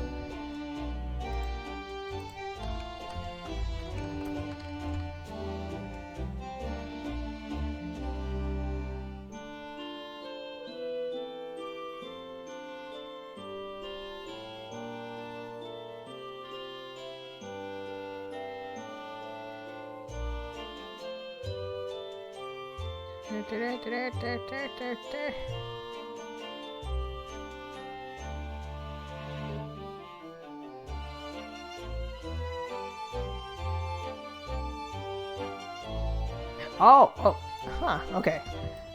Okay, so according to the thing I found, I need Cosmo's help.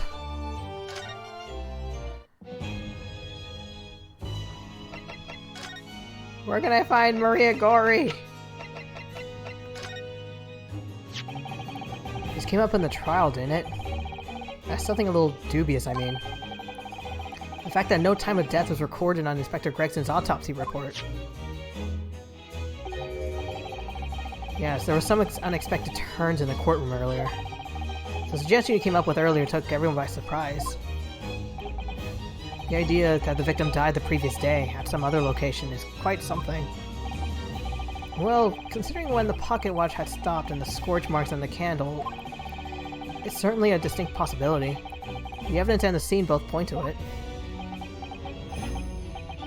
To be honest, it bothered me too. So I paid a visit to the autopsy room earlier. The coroner responsible wasn't there, but I got a name. It's Gory. Yeah, it's on the paper too. If it wouldn't trouble you, Cosmo-sama, you'd very much like to speak with the coroner too. Of course, the last thing I want is for anything to be brushed under the carpet. Scotland Yard's autopsy laboratory is behind Lowgate Cemetery. Lowgate's by Barclay Prison? You know it, do you? The prison where my father was incarcerated and robbed of his life. Cosmo-sama. Well, thank you. We'll pay a visit to the lab later today.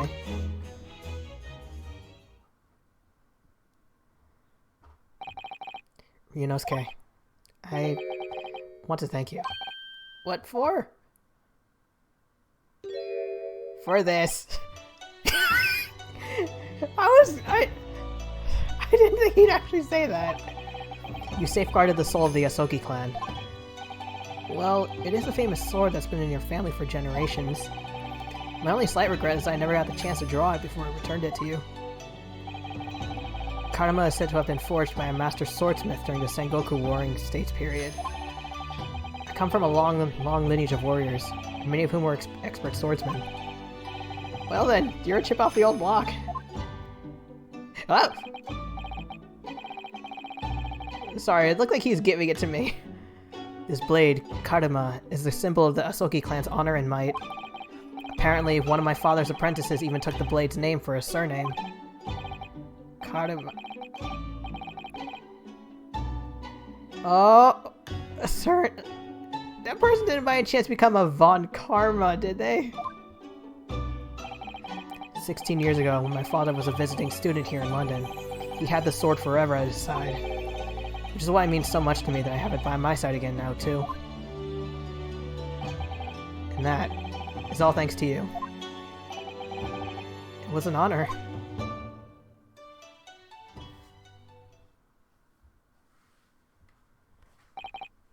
Now I have preparations to make for tomorrow. Perhaps I said a little too much. Kazuma, you've changed. No, Ryunosuke. I haven't changed at all. It's you who's changed. No, you! No, you! I can completely understand your resentment of Lord Van Zeek's given what happened. But the fact is, those events in this case are, well, unrelated. Is that what you want to say? How can you be so sure? What do you mean? Never mind. Do mind! The man is the Reaper, and it's for that reason that the inspector was killed. I'm going to prove as much in court tomorrow. By whatever means necessary. I can't let you do that, Kazuma. I know you'll do what you have to as a lawyer. But I'm sure I don't need to tell you that I won't be taking any prisoners in the courtroom. I would expect nothing less. Until tomorrow, then. In the Old Bailey. Is he? Okay. Is Kazuma doing this all out of revenge for his dad, or is it just, like, I need to find the like, not for revenge, but for truth?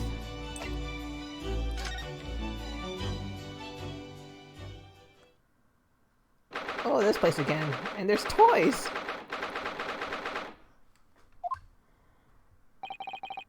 This place really is creepy, isn't it? Oh wait, was Iris with me to the prosecutor's office?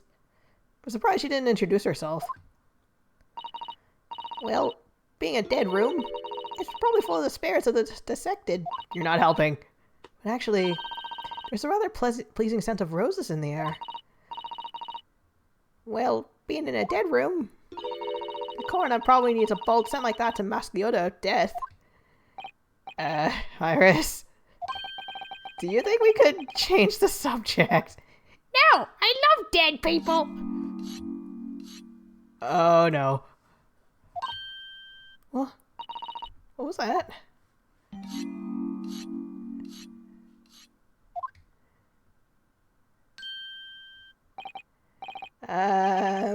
Dr. Gory?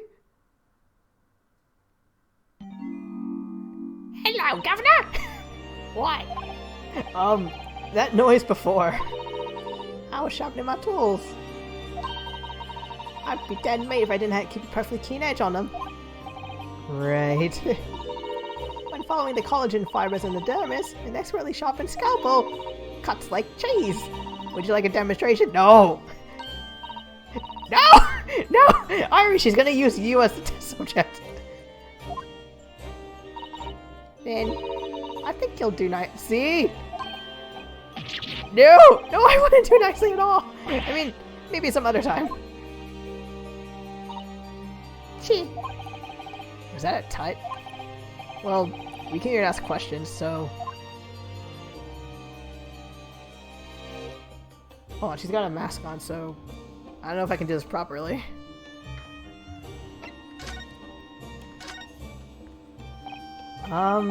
We have actually met before. I'm a lawyer, if you remember. You're not dead. What? So Mama said I wasn't to cut you open. She's so strict about things like that. Well, good. Dr. Site has some scruples at least. Oh dear. It looks like she's not interested in talking to us. For the time being, anyway. For the time being? You mean until we die? I hope that's a way out.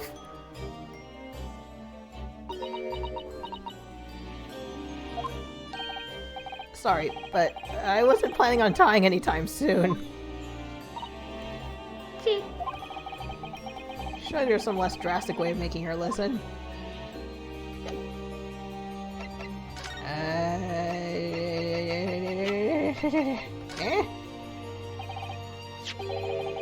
Dr. Gory, we actually came to ask you about this.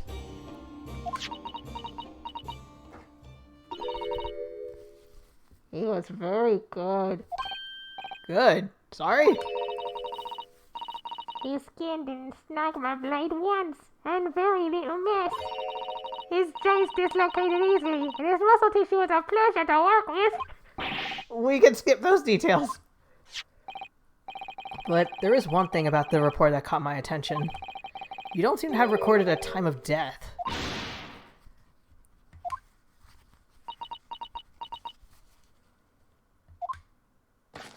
Oh! I wasn't expecting her to take off the mask. That's not my fault. Oh! That made me jump. Then please, tell us what happened.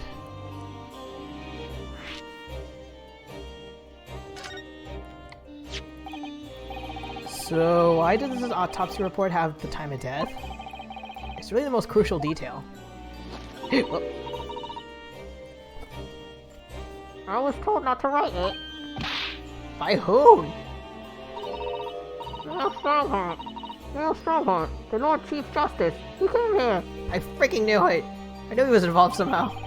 Like, maybe not in this specific sense, but in tampering with, like, not doing good things.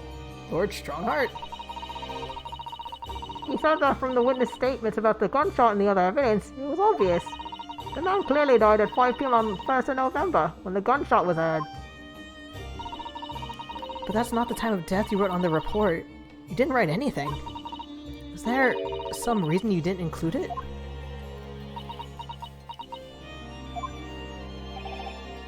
Dr. Gory?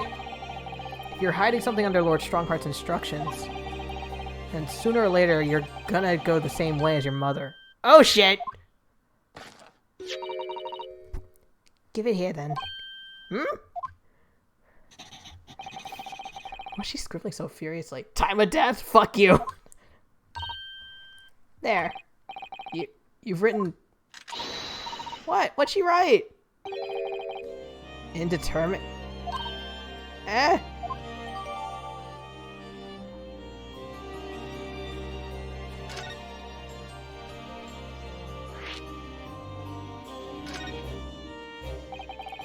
What do you mean by that? Why was the time of death indeterminate?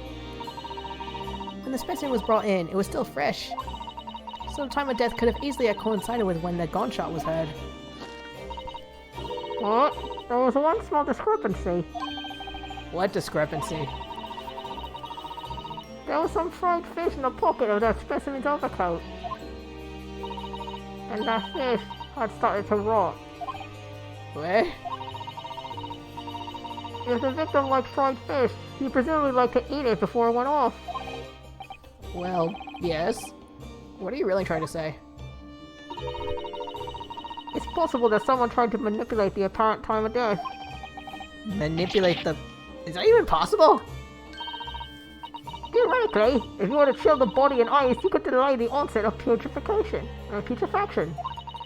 And if the overcoat wasn't on the body at the time, then only the fish would have started to rot. Today's science is not yet possible to determine if the body was chilled or not. Wait, was that... Oh shit, that was Rinosuke talking, not her. But today's science is advanced enough to let you freeze a corpse, it seems. But surely, to chill a corpse like that would require an enormous electrical refrigerator. And I don't imagine many households in London are equipped with such a device. No, definitely not. But maybe in a factory? Or some other special places? I don't recall seeing any factories or such like on Fresno Street, though. I wonder, if the inspector's body had been chilled somehow, what might the actual time of death have been? I couldn't say for sure. But at the most, it might have been a day earlier. No? In other words, it would corroborate your previous deduction, Mr. Naruhodo. That Inspector Gregson was killed a day before his body was found, at a different location. Did you inform Lord Strongheart about this possibility? He simply said that there was no electrical refrigerators of that size in the vicinity. Thanks a lot, Strongheart. You fucked everything up! Oh yes, one other thing. It's something the governor of Barclay Prison told us. He said that your mother, Dr. Scythe, was responsible for confirming the death of the professor. The professor. Apparently you always enjoyed listening to your mother's stories about her work, so... We were wondering if you might know something about what happened 10 years ago? That's not all Mama did. Sorry? My mama carried out the autopsy of Clint Van Zeeks as well. Oh wow. Also, I noticed her eyes are shining. Really? The brother of Lord Van Zeeks, the professor's final victim. The idea of carrying out an autopsy on a member of the aristocracy was completely unthinkable back then. But the detective in charge of the investigation insisted, and it was miraculously authorized. That detective being Inspector Gregson, of course. Quite an accomplishment for one man. That autopsy provided the final clue needed to arrest the killer. And Mama was there for that historic event. What does all this mean? You know, that amazing autopsy happened right here in this very room. The professor and Clint Van Zeeks. They both spent their final moments before their burial on that dissection table there. So this lab, Mama's lab, was instrumental in some of the country's most important events. She really is proud of her mother. I wonder if you could tell us more about exactly what happened back then, Dr. Gory.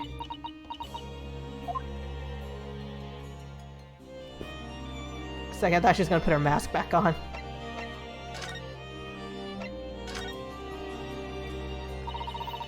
The professor's execution was Mama's first big case.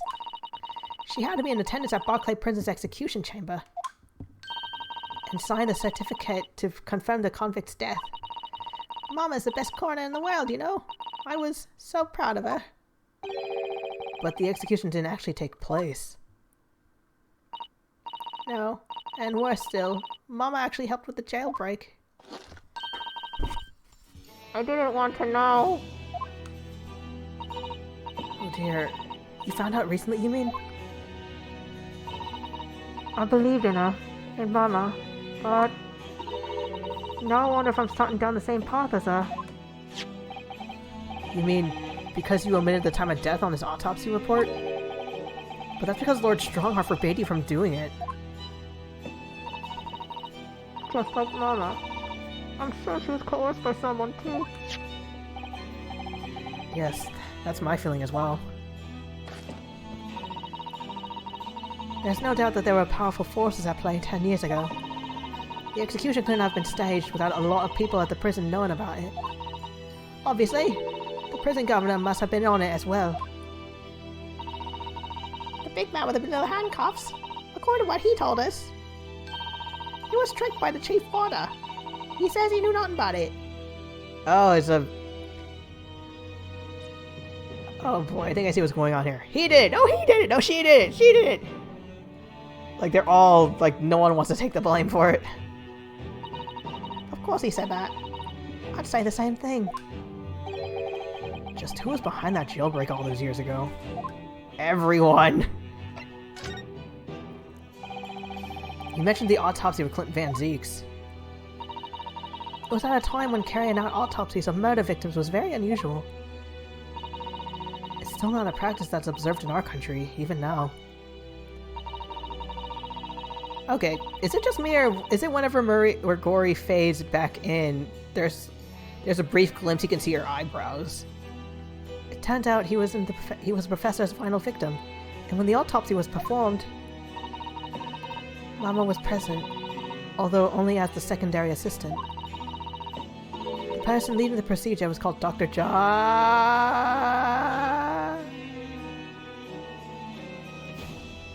What the fuck? That's right, my daddy. And there was one other person present. The primary assistant. He was a visiting student from the...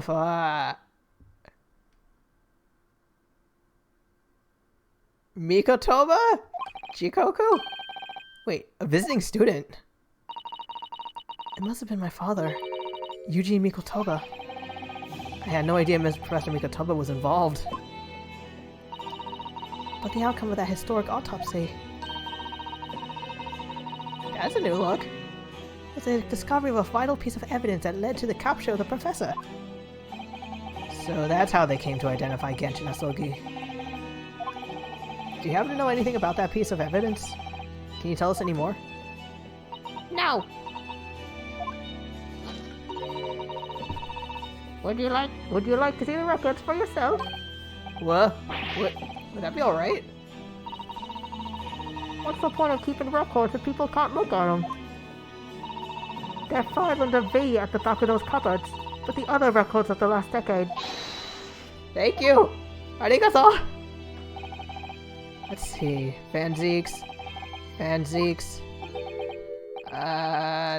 That... Did Strongheart take it? What, Mr. Naruto? They aren't here. There's nothing under Van Zeeks. That must be. Perhaps somebody took them away? No. No one's allowed to take documents related to the professor case out of this room. You're right. They're gone. Well, when was the last time somebody looked at them? Do you remember? It was... Oh. I'm sorry. A second I thought it looked like her eyes were rolling to the back of her head and like she's about to pass out. It was 2 years ago. A consultant detective came one day, saying that he'd like to see the records. You don't mean... Sherlock Sholmes was... Oh my god! You piece of shit! Deep down I knew that was coming. Do you think he stole the records? Oh no, surely not. Iris, that can't be right, can it?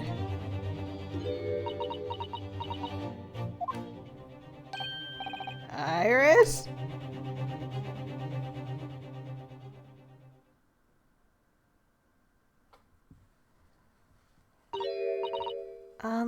Runo?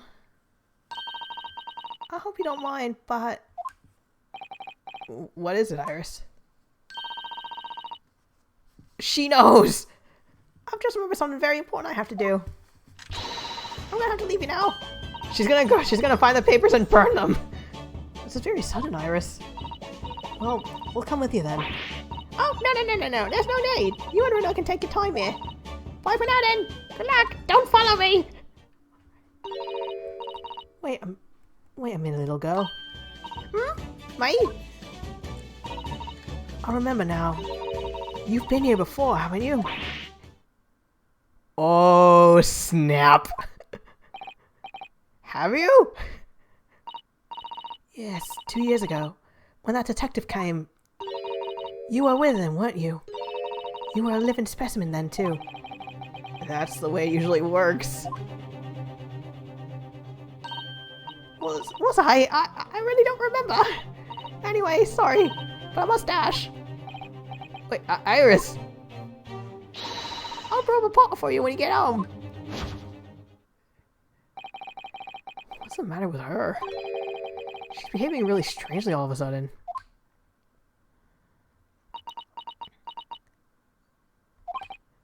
For the record, Corey, I don't know what's happening. In that case, we won't keep you any longer either. It's been quite a while since I've had any visitors. This is really fun. But next time you come, I prefer if you are ready for dissection. I can't make any promises! It's a bit strange that the records of Clint Van Zeek's autopsy have disappeared. But I think we've asked all we came to ask now.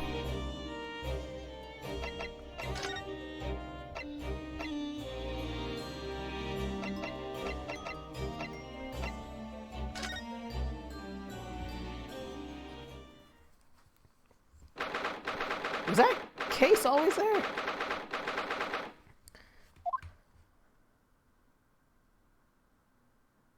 The police are still busily investigating in here.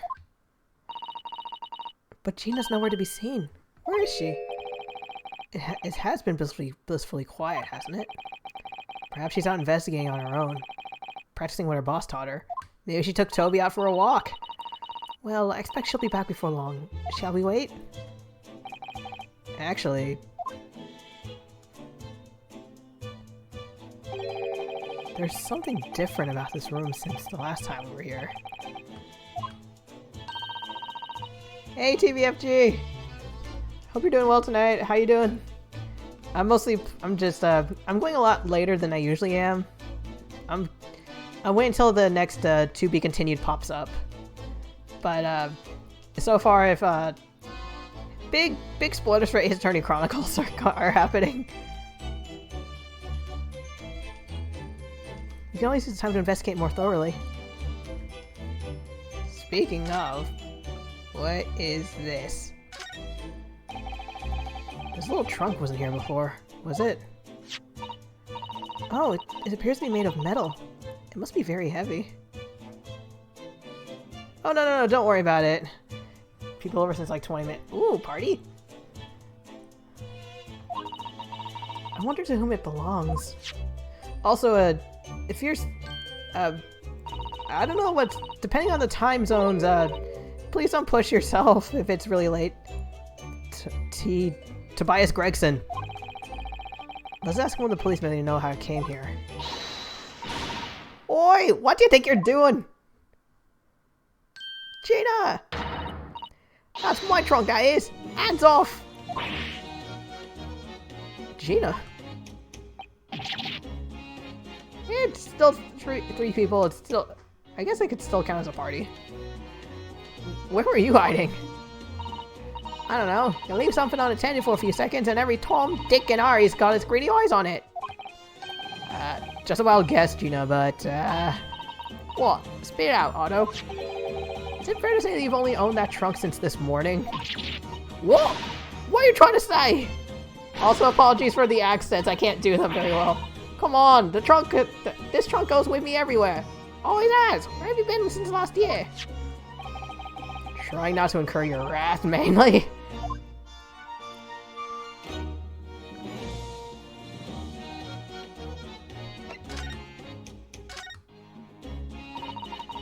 You should hear them talking at the yard now.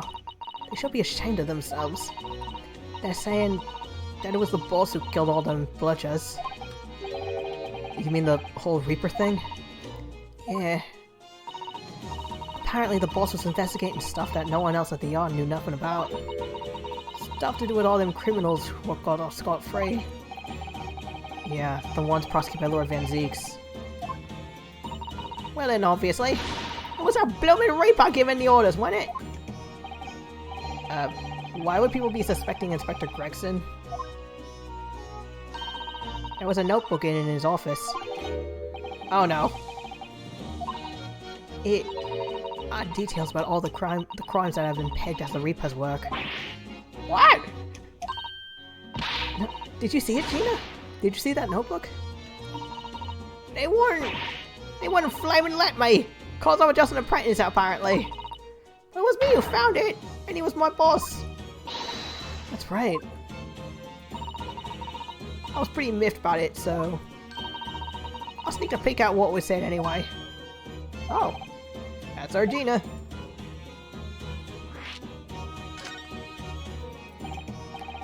So you managed to see what was inside the secret notebook? Way I say it, it's my right to read what he wrote. And what he had written? What had he written? Dates, times, places, names, and a long list of them. All details what the bludger's supposed to have been done in by the Reaper.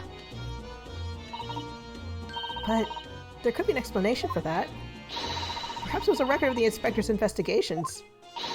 Exactly! That's what I said! That's the first thing you'd think, right? As it happens, it was full of names I recognized anyway. Well, the Reaper's targets are almost exclusively known leaders of London's criminal underworld. Well, yeah, but there was one name right at the end that was a bit odd. At the end of the list? I'm pretty sure the date against it was 31st of October, Halloween! The day before the inspector was found dead. So, what was the odd name? It wasn't like a name I've ever seen before. It was something like, Nah, it's not good. I can't remember it. I don't think it was an English name, put it that way. Oh dear. What a pity. There was something else too. I don't know if it matters, but the same name kept coming up over and over. Shit. Oh my fuck. Okay. Shin is the name of an assassin that's been brought up a few times. Don't suppose it means anything, but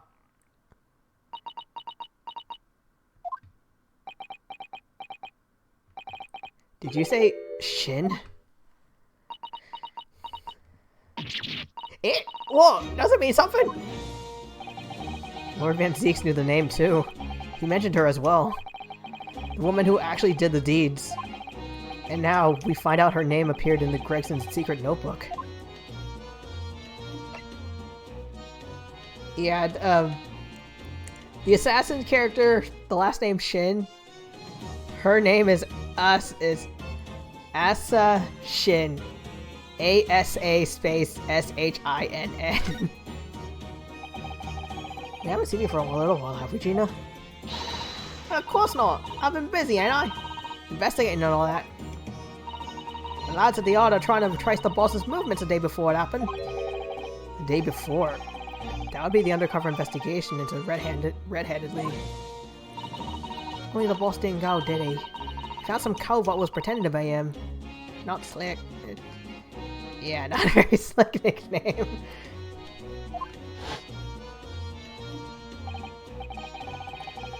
Yeah, it was Mr. Vigil who actually went to the park on Lime Street that day, posing as Gregson.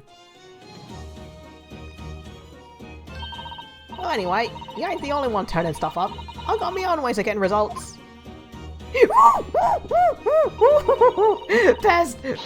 Best best character. Toby! When me and me Bonnie get together, there's nothing we can't track down. Oh, little Toby, he's such a faithful friend. I'm so happy Toby's back. So, have you tracked anything down then? What do you think, eh? Of course we have. Can't tell you though. Policeman, ain't it? Yep. Blip, blip. Blip, blip. Anyway, the point is, if you don't ever need any help, blip. You know who to turn to, right? Me and Neil down here. I wanted you so cute. Yeah, they do have matching scarves, and in an earlier case, Toby was able to sniff out like a secret hideout. Right, because he looks oh so hellish honest. He's so cute though. No, come back, Poppy. Gina, about your hellhound there. Toby. Chief Inspector Toby, you mean? He's a pride of the force, he is. In Japanese, police dog means something quite different, and not altogether nice to those involved in crime. But here in Britain, it's a wonderful compliment, it seems, for a canine at least. It should be. After all, on the Great Exhibition case the other day, it was Toby here who managed to locate Drebber's workshop. Maybe it's time for another demonstration of what this super dog can do, eh? Do we have something that Chief Inspector could catch the scent of?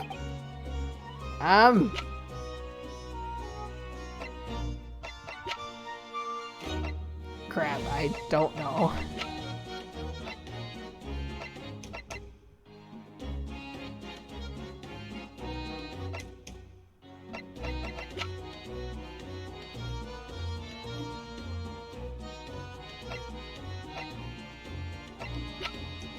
I don't know if I have anything you can sniff.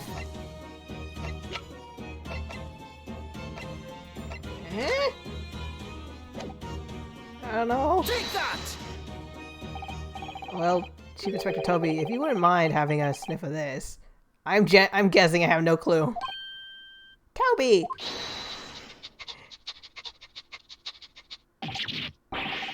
He might be a little too keen, don't you think?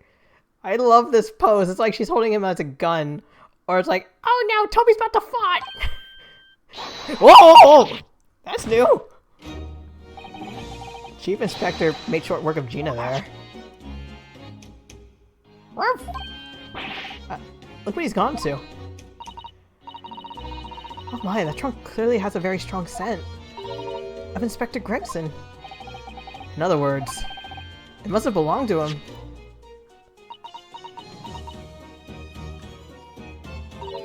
Alright, it's a fair cop, I suppose.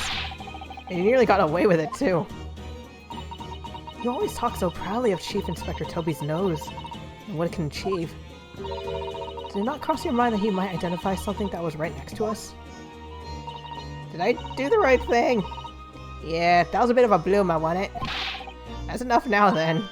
Eh? I think it's time you told us the truth about that trunk. I want to see Toby again. It weren't like that. It just weren't. Oh, thanks. Also, I didn't think about it until I started using the little avatars that it looks like whenever I speak, I'm scaring the crap out of them. Like, bah! Bah! Bah! What are you talking about? I don't know what's going on through that head of yours, but that ain't what happened. Alright. What did happen? Well, like I said before, we were trying to trace the boss's movements. Toby! Sorry. So I let Toby have a whiff of the boss's overcoat. And as soon as I done that, yeah, he went off like a shot. Blip, blip. Straight to that sandwich. He went to Beppo? To a sandwich, not to a bag of chips? So Naruto, I believe Gina means the witness. Oh, I forgot about that sandwich. I think his real name is Beppo, but due to circumstances from the second case of this game, he's kind of gone a different route in life. Yeah, he had it in between them wooden boards of his. The boss's trunk. You mean when they heard the sound like a gunshot and all piled up in here? Exactly. He nabbed it from the same. Goodness. Oh, she's angry. Man, the chief inspector gave that sandwich a good grilling. You know what he said? Wait, chief inspectors, and Toby started gnawing at his leg. Oh, I thought I might fetch a good prize, and I wouldn't be needed it anymore, so... That's all I did, nothing more. What are you having any of the cheek of it, eh? Stealing the dead boss's stuff to flog. So Miss Venus wasn't the only one to meddle with the scene of the crime, then. How could they? Toby! So anyway, that's how it happened. And it's blip. Pretty decent trunk. Blip, blip. So I figured I might as well blip, make use of it. Blip, blip. Is there something wrong with that, eh?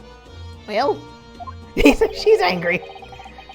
Maybe you and Mr. Sandwich should try to find the answer to that question together.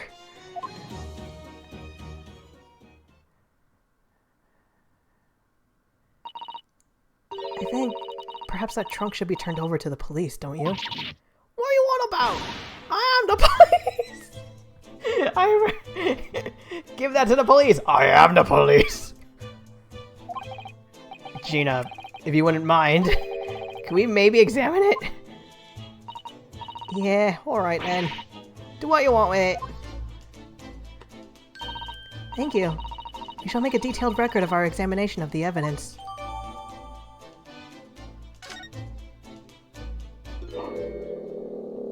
Toby?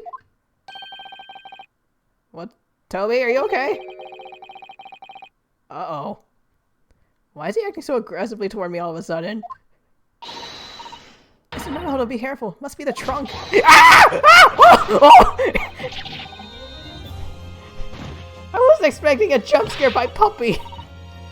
Toby, oi! What are you doing? You're gonna lick his face off! It looked like he was about to bite it. Naruto! Gina, quickly! Hail a carriage! Death by doggo.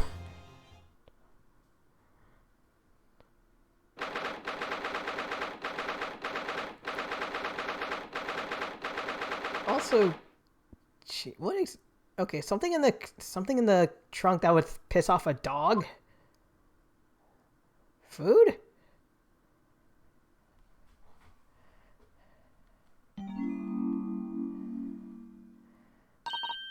Oh, Mr. Naruto, are you alright?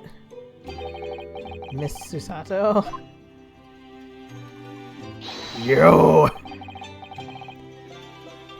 You, sir, have been extremely suspicious. Conscious again at last? A blessed relief, my dear fellow.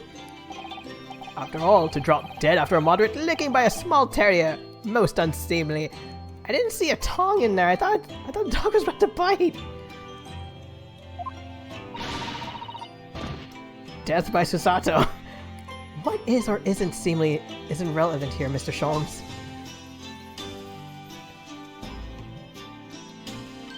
Toby just one-hit KO'd me. I'm so glad there's no lasting damage. How are you feeling? But yeah, the thing is, like... I don't know, I feel... It's been a while since I've been licked by a dog, but the last time I was, like, a dog got all up in my face, I didn't see teeth. All I saw was just, like, happy dog and bleh, bleh, bleh, bleh. I'm fine, thank you. Did you bring me back here? What's this on my head? A bandage? Oh my god, the dog did kill me! Sadly, we have no ice, so that's a compress of sugar water. Sugar water? You can do that? With sugar water can do healing things? Sugar water. Don't worry, Mr. Naruto. It's a first aid treatment that my father taught me. If it's an open wound, then I have some questions. Oh, thank you. So, let us take tea when you're feeling up to it. But of course, no sugar in the patient's cup. The bump on my head is throbbing sweetly enough, don't worry. Whenever you feel ready, then.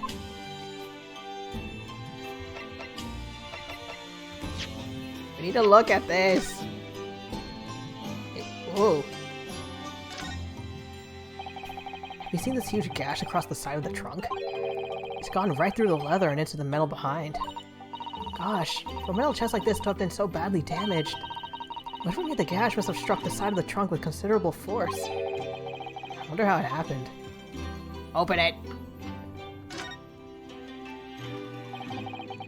Let's have a look.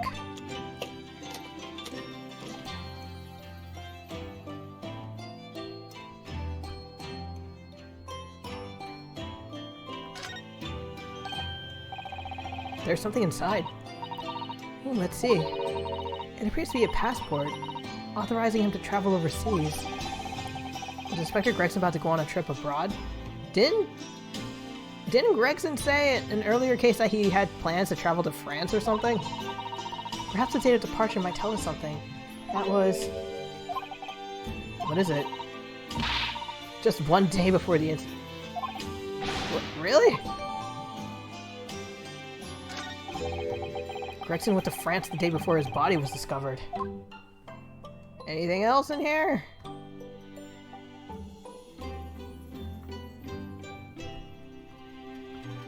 Whoa! Look at this dark stain here. Do you think? Yes, I'm afraid so. I think it's blood. I knew you were gonna say that. So that presumably means that this was present at the scene when Inspector Gregson was killed. It's the most logical conclusion, yes. To think Gina's been carrying this around with her. And she didn't even see it. If you didn't know any better, I suppose it does look like a grease stain from all those fish and chips. Is there anything else I need to look into?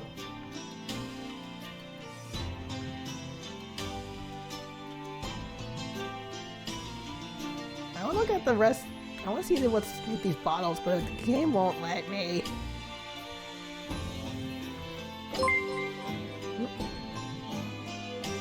RoboWare is now following. Hey RoboWillix, thank you for the follow. Hope you're doing well tonight. Oh wait. Sholmes, you sneaky bastard. Thank you for your concern, Mr. Sholmes. My dear fellow, think nothing of it. I must say I was quite startled. I heard that you'd been attacked by a dog. For a moment, I feared that infamous murder of so many had come back from the dead. The professor? Fortunately, I see your prized throat is unscathed. That stiff turned-up collar of yours obviously afforded some welcome protection. Was I that close to death? All I really remember is the dog licking my face over and over.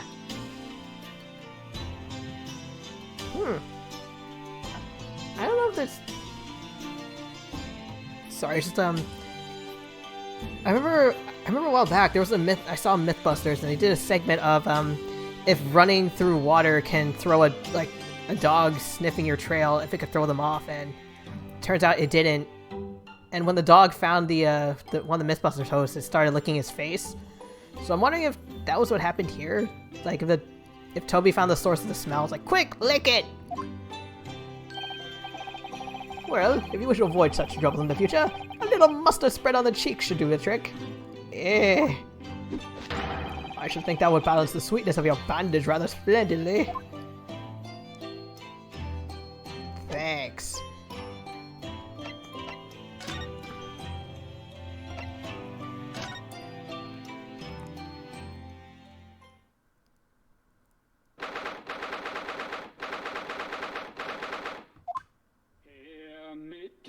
Schwarzbiergebot. Bodend Wien, Feuerberg. Den Schlund es mir verbrannt. Ach, Hopf. One, is that German music? And two, is that Mikotoba drunk? What on earth is going on in here? Am I having a bad dream?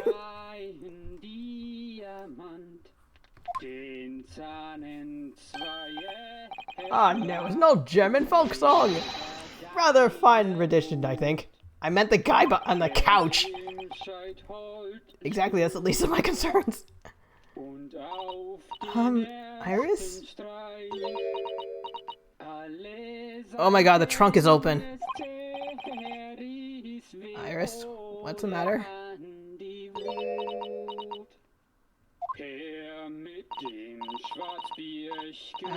Who's that sprawling? I mean, that relaxed gentleman over there. I think that's your dad.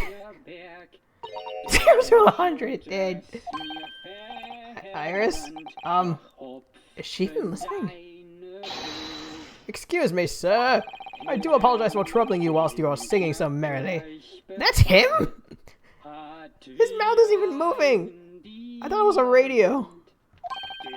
Would you be kind enough to explain the situation? Well, that worked. A crooning gentleman and a mute young girl. A rather tantalizing juxtaposition. Kind of suspicious one. And one that appears to have incited the gods of deduction within me to find their voices, too. Mr. Sholmes, do you mean? Oh, I know where this is going. Strings of reasoning within me are playing now as a delightful duet. One melody sings of a reunion full of nostalgia, whilst the other is a morose theme about the great secret you're trying to so desperately to conceal. Iris? She's turned as white as a sheet. As usual, you've instantly seen to the very heart of the matter. Since although we've been through this multiple times, he has not. And by the time my own brief performance is over, I feel sure this gentleman's song will reach its finale. So then, to Music Land, where all is sweetness and delicacy and harmony. Pray do enjoy Herlock Sholmes' latest Logic and Reasoning Spectacular.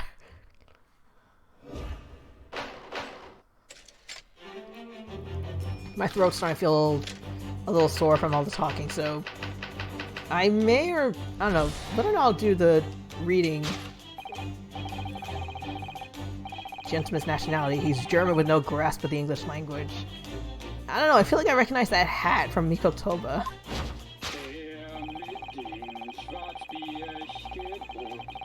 As evidenced by the Germanic song he sings and his apparent inability to understand when asked to desist. I think he's drunk. Why is the man here at all, and in such apparently high spirits? The answer, of course, Cyrus, is clearly known to you. Indeed, we need only follow the gaze of those bright young eyes to unravel that particular part of this mystery. Reason for the man's mildly irritating wobbling is the herbal tea. She has a face of like, are you serious? Obviously offered our German guest a cup of tea. The tea's delectable flavor has made the man's spirits soar, to the point he got drunk. It resulted in this joyful ditty tumbling incessantly from his lips. Is he wearing the mask? I eagerly await sampling the flavor myself.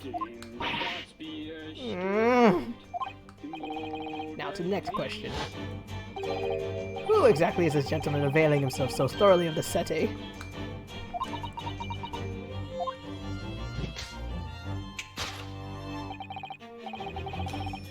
Perhaps a number of years ago.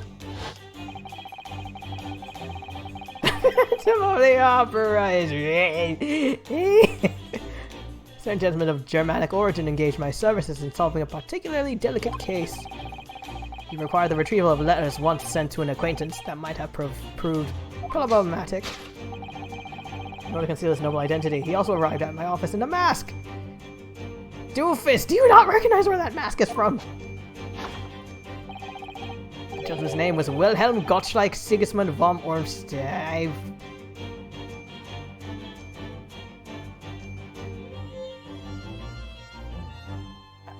I'm pretty sure that's the name of one of the witnesses I've already interviewed, and that witness was 5 years old, or 10. I can't remember, but they were baby. The King of Germany. If my memory serves, the mask worn by this gentleman is identical. No, it isn't. Exactly. That mask did not belong to the King of Germany. It would appear that His Majesty remembers the fine service I afforded him, and has decided to show his face again, mask and all, in order to express his gratitude. I love this juxtaposition where it shows like hell yes, and Iris is like hell. Eh?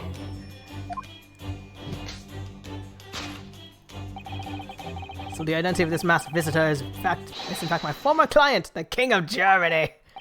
You idiot. Indeed, his son is currently in London as well, enjoying the wonders of the Great Exhibition.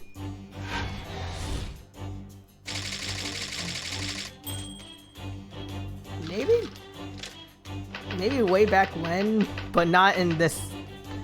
Maybe way back when Germany had a monarchy, but not in the time period that it's currently in. Which leaves us one remaining imponderable. Yes, you, young Iris. But your apparently inexplicable silence is unable to hide the truth. Oh. The reason for your muteness is concealed inside that knapsack. A 5-pound note, I believe. I must say, as your compatriot, I'm deeply saddened. Give me the money! It would appear that you've allowed yourself to be bribed into silence by His Royal Highness, earning yourself some spending money in exchange for keeping quiet about the King's secrets. Iris, kick him in the shins. You're short enough. And now the final piece of the puzzle. What is the secret you strive to hide with your silence, Iris? And I like how the 3D moving animations, you can see the characters actually like looking. If that makes any sense. Ah yes, we need only follow that brief involuntary twitch of your eyes to find the answer. You're attempting to abscond with that coffee cup. I think it's a teacup. My favorite coffee cup, in fact. Or should I say, the handle of my favorite coffee cup. It appears that His High-Spirited Highness broke it in the midst of his hijinks. Hijinks? Smoke weed every day! I mean, which leads us to the sad truth. My favorite coffee cup was broken by the King of Germany! And Iris, you try to conceal it from me! I shall have a bill sent via governmental channels to the German royal family for its replacement.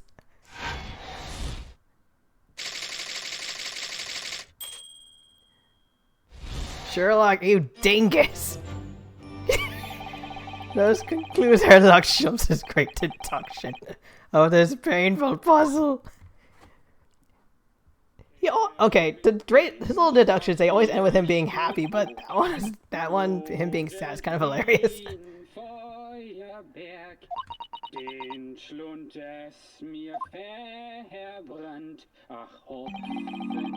With your silence as well, the fellow's jovial warbling rather rings in the ears, does it not?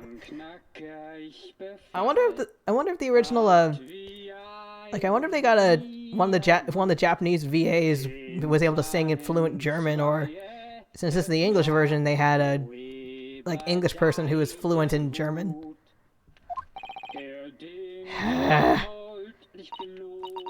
Mr. Sholmes, I must say something does rather trouble me. Everything troubles me! Pray, Mr. Sato, do tell. His Royal Highness doesn't appear to have moved a muscle since we arrived. Why did the singing stop? And you haven't said a word either, Iris.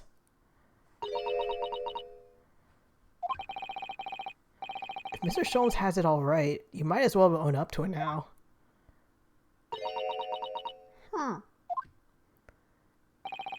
Your reasoning isn't entirely without substance, I must admit. There he is. One other thing, Mr. Sholmes.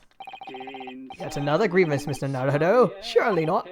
Well, I actually read the story of that case recently. The one you were just describing. And according to that, at least, it wasn't the King of Germany. It was the King of Bohemia. Oh, bollocks! Goodness, was it? Yes, that's quite true. Master Gotz, the prince, testified to that in court. Oh yeah! I was right. In his words, I have come to see the great exhibition all the way from my home in Bohemia.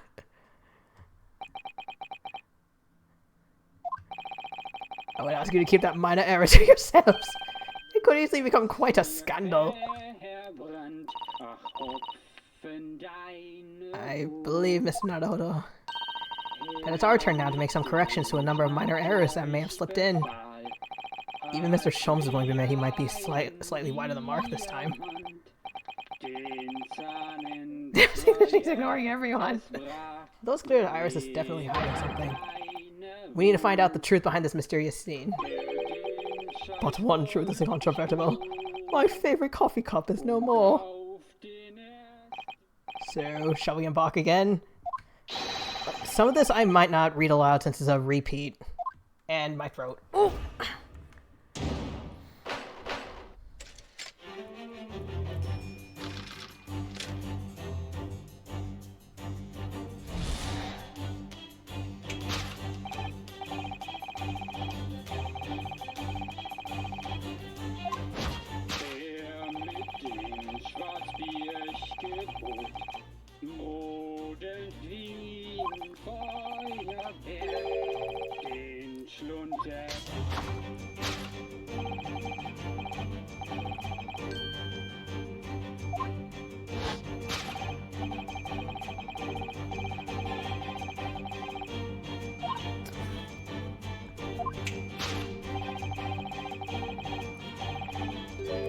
Bam!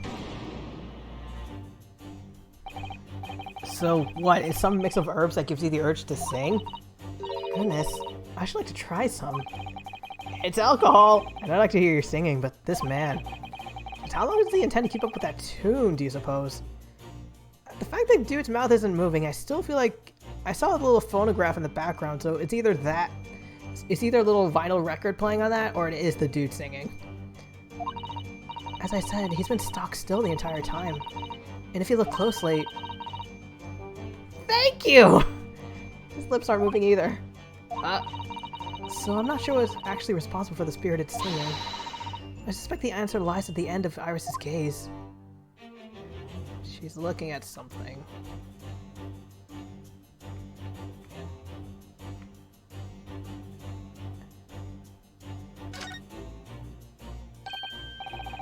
The cup's empty, that's for sure. I suppose this mysterious gentleman must have drunk the contents. Iris's special blends are quite delicious, I agree. They always make my heart sing! So I can understand wanting to vocalize those feelings, certainly. In fact, Mr. Naruhodo, you often erupt in boisterous laughter after drinking Iris's tea. She spiked it with laughing powder! I should take some lighter laughter lessons from Susato in the near future.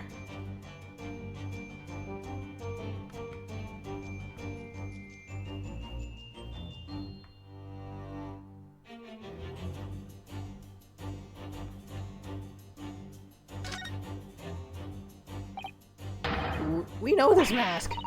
You're right. So, does that mean... No. It's not! Kazuma doesn't have a mustache! Yet. It's most definitely not him. Oh, no, of course it's not. Thank God. But then, why is this gentleman now wearing it? I'm afraid once again, I really have no idea. Is there anything else? Oh, I thought it was phonograph gramophone. Wait, this? It's a gramophone, still rarely seen in our own country.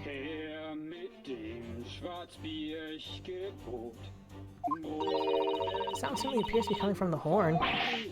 The machine's singing! That can't be right. Just wait until the future.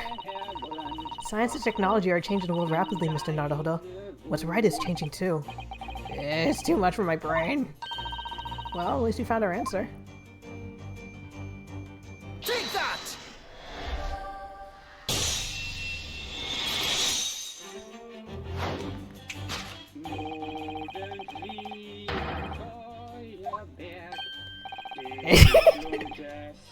For no well-bred gentleman would break into an obscure folk song when making a social call.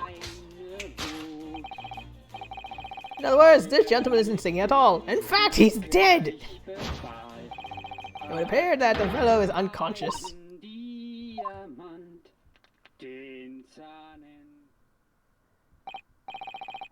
The music seemed to have stopped now. Machine singing? What's next? Flying cars? Tiny little rectangles you can carry everywhere? I ask you, Mr. Naruhodo. Yes? Why would I have purchased a recording of that gibberish? How should I know?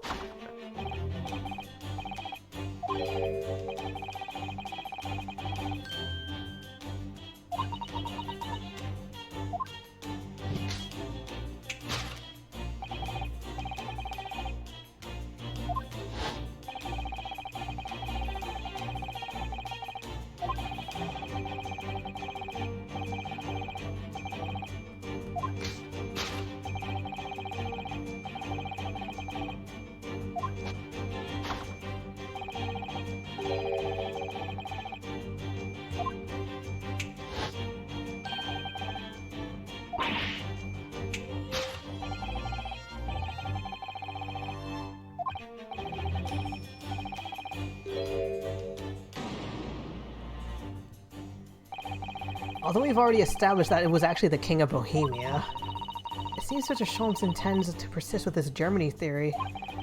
Come to think of it, the young prince was wearing a mask as well, wasn't he? Master Cox? The boy whom you had in tears? Oh yeah, I interrogated him so much he cried.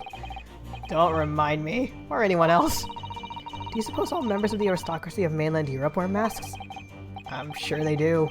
Probably. Point is, that mask doesn't belong to any king.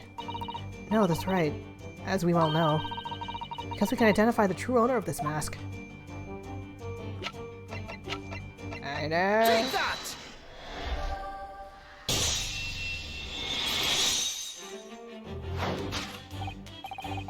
Yes, there can be no question. That mask belongs to Kazuma Asogi.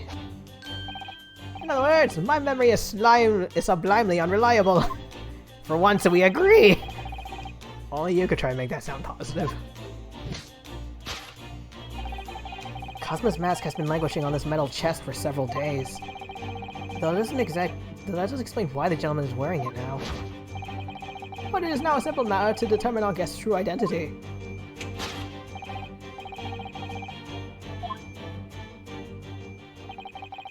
Oh, I thought it was a duplicate or repeating dialogue. We need only excuse ourselves in advance. Gently lift the mask and peer behind it. Called it. I think it's me. I think it's Susato's dad. I don't believe it. Ah! Father. I'm afraid, Mr. Sato, you must be No! I think not, Mr. Sholmes. That's my dad. Then it would appear our logic and reasoning has once again revealed the truth. You didn't do shit! This mysterious visitor. It's my unconscious father, Yujin Mikotoba. Logic and reasoning? Or just looking insane?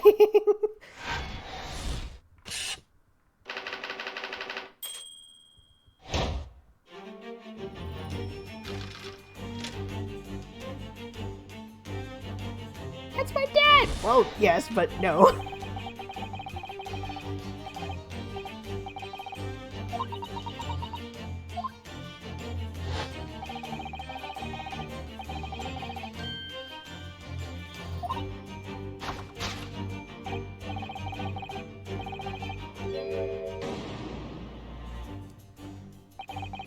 So that's a 5-pound note poking out of Iris's knapsack, is it? Oh dear, I can't be sure. Most money that we encounter is in coin form. I know. I'm not even sure if we've seen any banknotes here in Britain at all, have we? But anyway, Father would never have paid money for Iris's silence. He certainly seems like the silent type himself, though, judging by his present state. He's unconscious! There must be some other reason for Iris's silence. Perhaps what Iris is trying so hard not to give away with her eyes is something entirely different.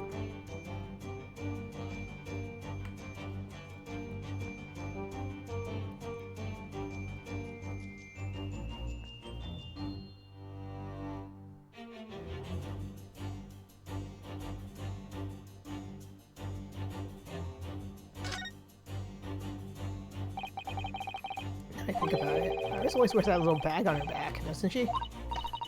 Yes, that's right. But it was easy to forget about it because you can't see from the front.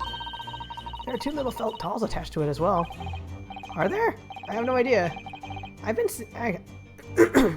Depending on which way her sprite is looking at, you can see them. They're like 2, like 1 blue and 1 pink bunny. I don't recall seeing them before. Is it possible there's always a 5-pound note poking out of her bag that I just haven't noticed? I couldn't say with absolute certainty, but I think it's unlikely. Is there any way I can turn the camera a little further?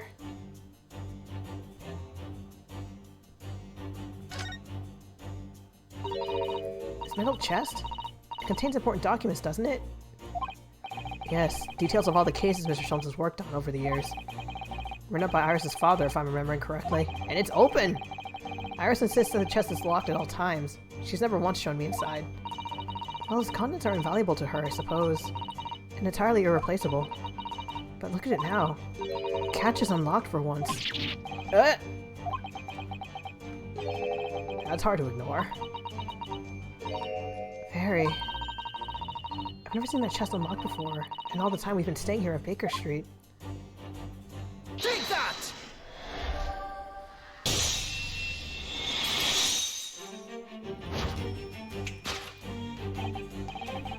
Yes, the reason for your muteness is concealed inside that metal chest. Excellent observation! For upon closer inspection, there is something different about the chest appearance. For one, the tablecloth that's on it is not there, and two, the hatch is off. It's kept locked at all times, yet now, the catch is open. Evidently, this has something to do with your refusal to speak, Iris. But it's a simple enough matter to incite you to speak, I'm sure. I merely need to open this chest. Here we go. No, Ellie, don't! Oh.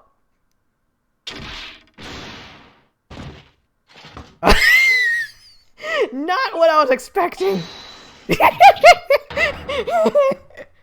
They both wake up. It's like, why? Like, why is there a man on top of me? Why is there a man below me? He's dead. Never. That's quite a look. Oh, really? I told you not to open it. I'll continue instead. You found your voice now, Iris. In other words, what just happened clearly reveals the truth here. Yes, the real reason for your silence until now is... This is somewhat different to the usual dance of deduction you perform. Well, he's out cold! He's left me alone on the ballroom floor, so I'm gonna have to dance this next part solo. Anyway, I need to get to the bottom of this for my own peace of mind. Now then, Iris is usually the silent type, so... You mean don't actually know the answer yet? Despite that knowing point of the finger? I'm getting there. Sometimes a man needs to point his finger first, think later. Oh, well, if you say so. I think we better examine Iris more closely and try to rescue the situation.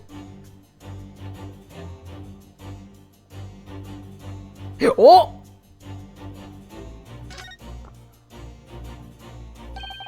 That's a key she's holding. Look. I'm sure that wasn't in her hands before, was it? No, you're quite right. It's appeared as if by magic. And that's strange. A big old iron key. Where'd it come from?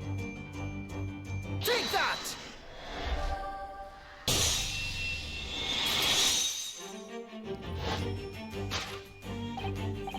Yes, the real reason for your silence until now is the key behind your back.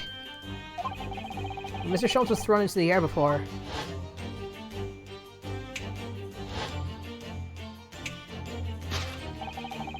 Just before you called out to try to stop him, you slipped something out of your mouth. Really?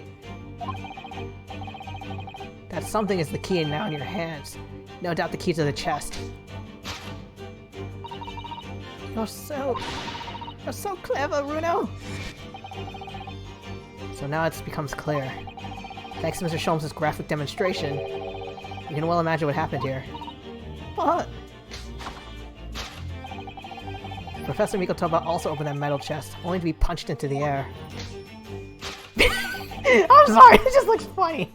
And then sprawled on the settee. And I'm surprised he didn't wake up by the sudden sprawl. Like, suddenly, pounds of man falling straight onto him. But wait, that doesn't explain all the facts. What about the stylish scarf and the cup of tea? And above all, why would he be wearing Cosmo-sama's mask? Oh, I think I have an idea. I'm guessing Iris was, Oh shit, that's my friend's day! and it's like, how do I disguise him? Let's make it look like He's a stranger. Put on the mask. who came here for some tea? Gives him the teacup. Clearly an unbelievable miracle took place in this room. Isn't that right, Iris? Yeah, see?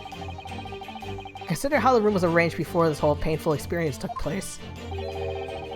When Professor Mikotoba opened the chest, completely unaware of what awaited, the mask was flung into the air just as he was, only to land neatly on his face.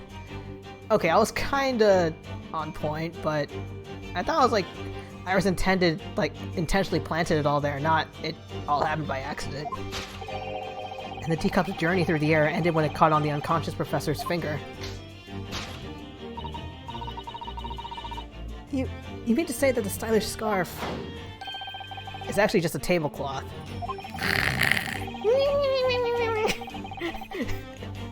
That's a very precise punch. This is the Great Detective's office, after all. The place of miraculous deductions.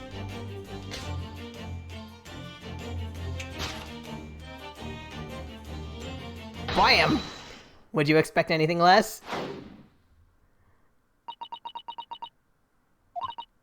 Yes, you're right. It happened exactly as he said. Brilliant, Runo! This concludes Ryunosuke Naruhodo's Great Deduction of this punchy puzzle.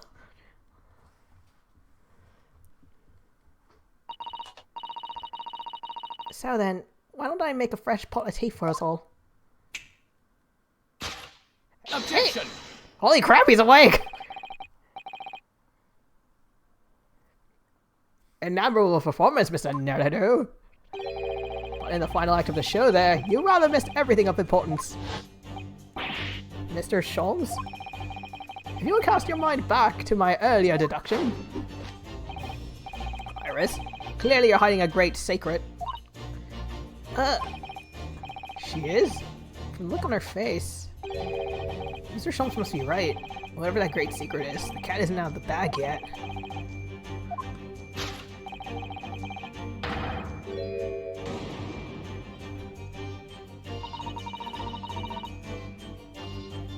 Bludgeoning people. It really is a shame about Mr. Sholmes' cup. It must have been smashed when Professor Mikotoba opened the chest.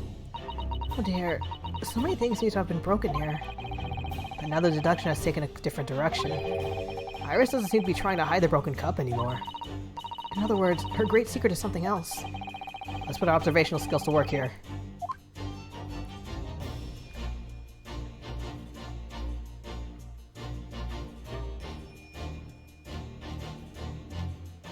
Whoa! Case file. Look, there seems to be more papers there.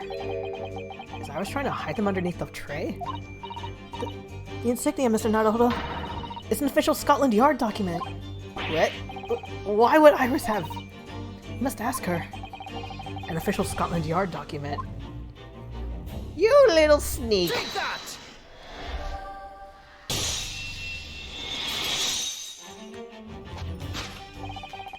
You were attempting to abscond with that case file.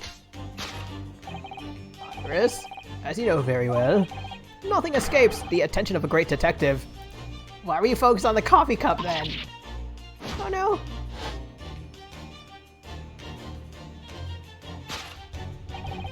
We visited Scotland Yard's autopsy laboratory earlier today. And Dr. Gorey informed us that the autopsy report of Clint Van Zeeks had gone missing. Clint Van Zeeks? Yes, I do seem to recall. That some years ago I asked to see the report, and the question, you were with me then, weren't you, Iris?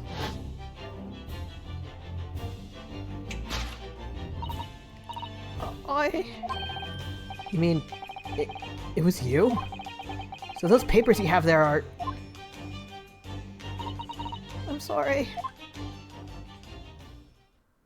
Oh! Forgive me!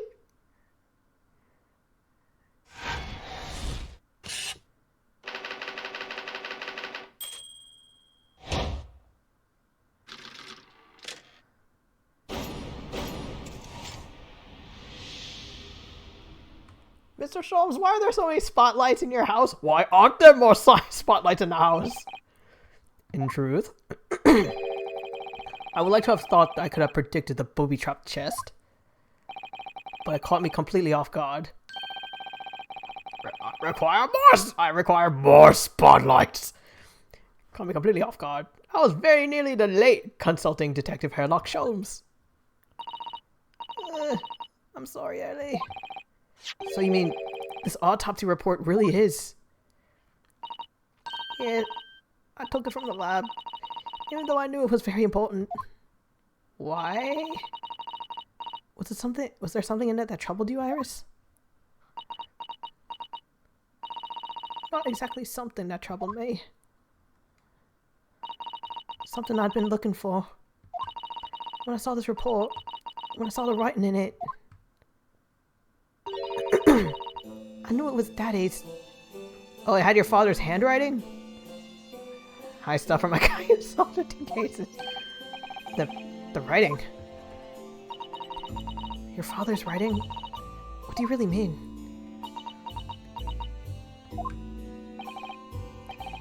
Iris? It must be something that's hard for her to talk about.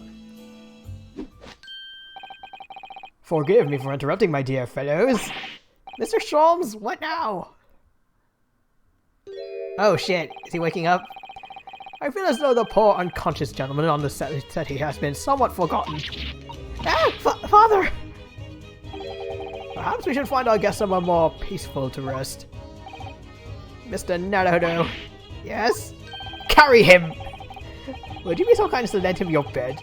We must do our very best to make him comfortable, I feel. Yes, of course. I'll help you carry him up. So will I. No. I can't manage alone, thank you. We have tea to enjoy. We wouldn't want Iris's brew to stew. Because there's no better way to make the professor comfortable than dragging him upstairs like a trunk. I wonder. Perhaps that was deliberate. I will carry the man upstairs. Miss Sholmes, do you even have any upper body strength? Nonsense, I'll be fine. Spotlights everywhere. All the furniture and spotlights. Maybe Mr. Sholmes is making himself scarce to give Iris the chance to talk more freely. We must use this opportunity to talk with Iris. And find out what's going on. Your daddy? He's solar powered. Solar Sholmes. Would you like to tell us about it, Iris? About your father? I'm sure I told you before, didn't I? That Daddy used to be Eileen's partner. Yes, and that notes about all the cases they solved together are kept inside that metal chest. Are you sure? That's right. Eiley told me, you see. He said that Daddy is somewhere far away now, so we can't meet. That's one way of describing it. And when I secretly unlocked the chest and read through what the papers inside, I started to build up a picture in my head of what Daddy must be like. Well, that's only natural. You're just like any other girl of your age. I read that Daddy was a professor of medical science, so I studied and took my degree too. Oh yeah, she's a prodigy. That's only natural, I suppose. Yeah, like my daddy is far away and I can't wait to see him again. Child. In that respect, you're not quite like any other girl of your age though. But there was one other thing that I could never find out. Daddy's name. What? His name wasn't anywhere on any of the notes that he'd made about his work with Early. But then one day... That's what happened, is it? When you saw this autopsy report, you finally managed to work it out. Is that right? Yes. So it was the handwriting in the report that caught her attention. Can I see the report? When I saw the writing on that report, I could hardly believe it. I know that handwriting. I thought to myself, it's Daddy's! It's the same writing as you'd seen on your father's case notes. Exactly. I was desperate to compare the two properly. I needed to see them side by side. I asked the doctor in the lab, but I was told I couldn't take the report away. And even worse, I was told that it was the first and last time we'd be allowed even to look at it there. So you decided to steal it. When I compared the autopsy report with the case notes I had here, there was no doubt. The handwriting was exactly the same. It was Daddy's. And the signature of the coroner at the bottom of the autopsy report read Dr. John H. Wilson. So that's how I finally found out. I learned Daddy's name at last. I see. Ever since then, I've called myself Iris Wilson. And that's also when I had the brilliant idea of writing stories all about Daddy's exciting times with Early. I decided then and there I'd write the adventures of Herlock Sholmes. Oh, Iris. I had no idea the stories had such a deep personal significance for you. I can see why the autopsy report was so important to her. And why she was prepared to break the law to get her hands on it.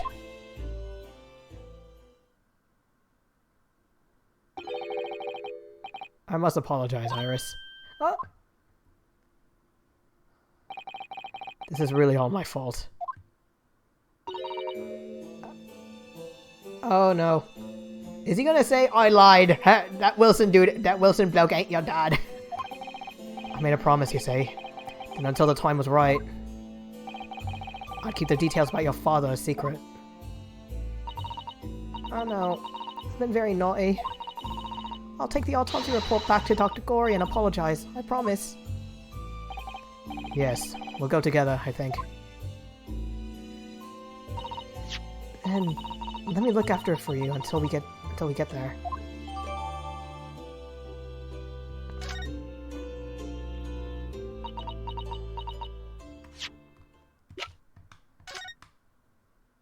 John H. Wilson, British. Single stab wound to the heart, indicative of a duel. Like a regular street fight with two people, or a actual I throw my glove at you, sir, it's time to duel.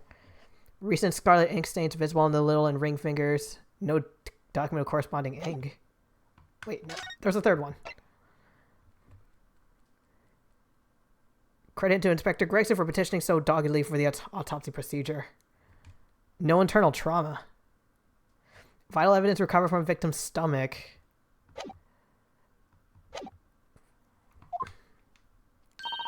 I must go and water my herbs, I think. I'll see you all later. Poor Iris. She must be feeling awful. I know Mr. Schultz is here for her, but still. Ah! How? What's the meaning of this, Mr. Sholmes? Mr. Sholmes? Wait, is there something I missed? Coroner John H. Wilson, death from a single stab wound. Vital evidence recovered from the victim's stomach. Inspector Gregson for petitioning so doggedly.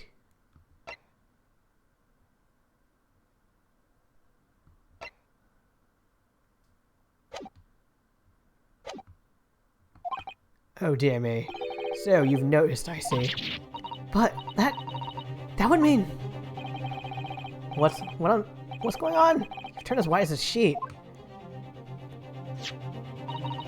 Is this autopsy report, Mr. Naruto? The one from 10 years ago. The writing. Is it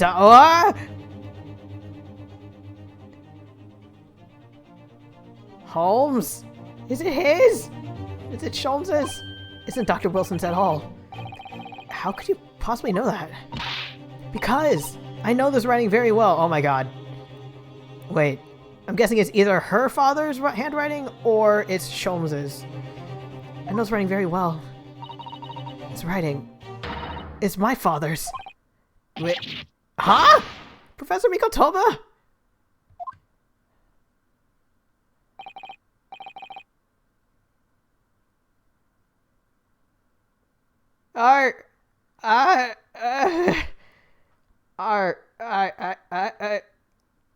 Okay, either Mikotoba stepped in to cover, or Susato has a surprise sister.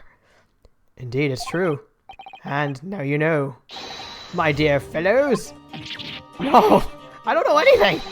What does this all mean? Because the idea that's slowly forming in my mind is just too extraordinary to believe. Please, you have to explain. What the fuck is happening? So, this autopsy report was actually penned by Professor Mikotoba? That doesn't make sense. It's not possible, surely. Not possible? My dear fellow, pray, take a deep breath and think again. Yes, you're right. In some ways, it actually makes a great deal of sense. How? 10 years ago is when Father returned to Japan after his extended study tour in Britain. And prior to his return, where was Dr. Mikotoba engaged? He was an assistant at Dr. Wilson's lab, learning about forensic science. And as an assistant, he would have aided with the dissection work, making detailed notes, which would be assembled into the full autopsy report.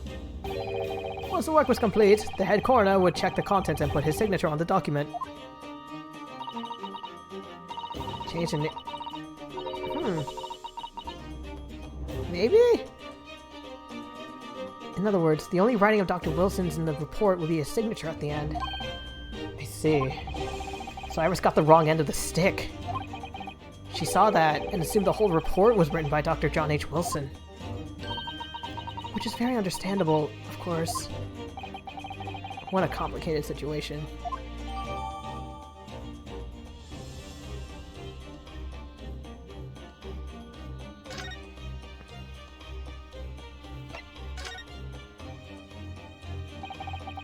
Thinking about it, most of what we know about you, Mr. Sholmes, comes from the published stories of your exploits.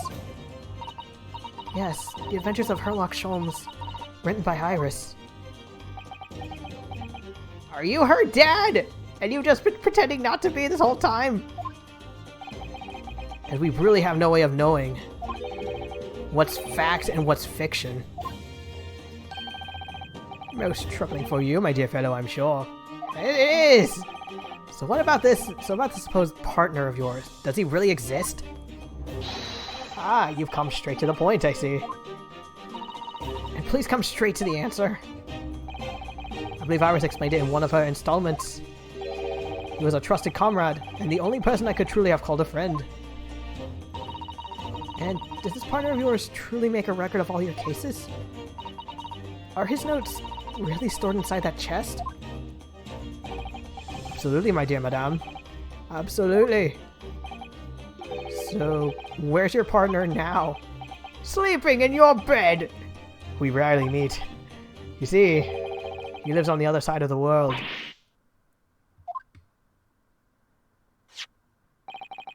But if this autopsy report and the records of all your old cases were penned by the same hand, and if the autopsy report was written, though not signed, by your famous partner, there would be only one logical conclusion. Mikotoba! Pray impress me! Your partner would have to be Eugene Mikotoba. In other words, Miss Susato's father.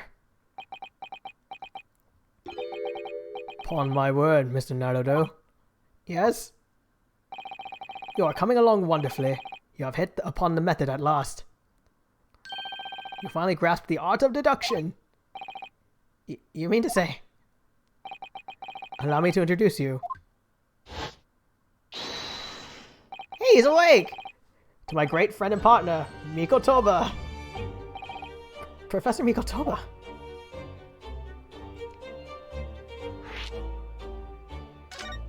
I just imagine Susato's gonna have like a fangirl moment, like, oh my gosh!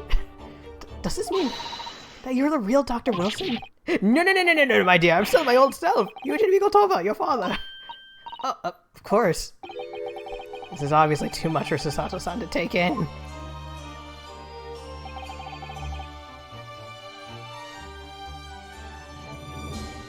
I just realized, maybe, like, the hat, mustache, bushy brows, I probably should have noticed that he had a very Watson look. I must say, though, how my old friend has attained worldwide celebrity as a great mystery solver is the greatest mystery of all. I still remember the first time we met. Ah, pray remind me, when was it again? 16 years ago, Sholmes. Oh.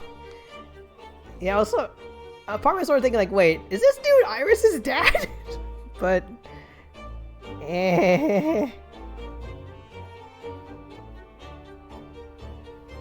16 years ago.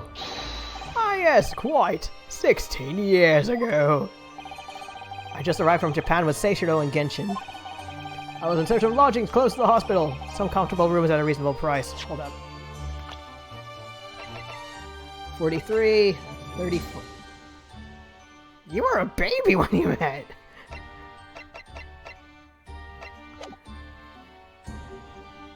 Some comfortable rooms at a reasonable price. The rents are devilishly high in that particular area. That's right. So I decided I need someone to share lodgings at my expense. I was fortunate enough to be introduced to Sholmes, who found himself in a similar situation. I was a callow fellow back then. A mere shadow of the great detective you see before you now. I was working at the hospital's chemical lab at the time, indulging my curiosities for little gain. You weren't drinking chemicals, were you? And the situation of our cohabitation led us to pursuing cases together, you see. Hard to believe. It was a mere 6 years. We had a great many adventures. But in the last year Mikotoba's stay in Britain, that most infamous of cases presented itself. A case with which you've become rather familiar with yourselves. The Professor killings. After the trial, Seichiro and I were summoned back home.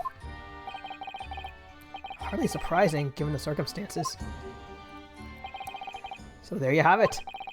And as you know, all the details recorded by my trusty chronicler remain in that metal chest. This is just amazing. Professor Mikotoba really is Mr. Sholmes' partner. Where's Iris? Father? Goodness, my dear, what a cutting look! As your daughter, I'm very proud to learn that you were the great detective's great partner. But nevertheless, there's another mystery that I really must ask you to explain now. And that is? You know very well what it is. The unresolved matter of Iris's father. Of course, I forgot about that one. I didn't!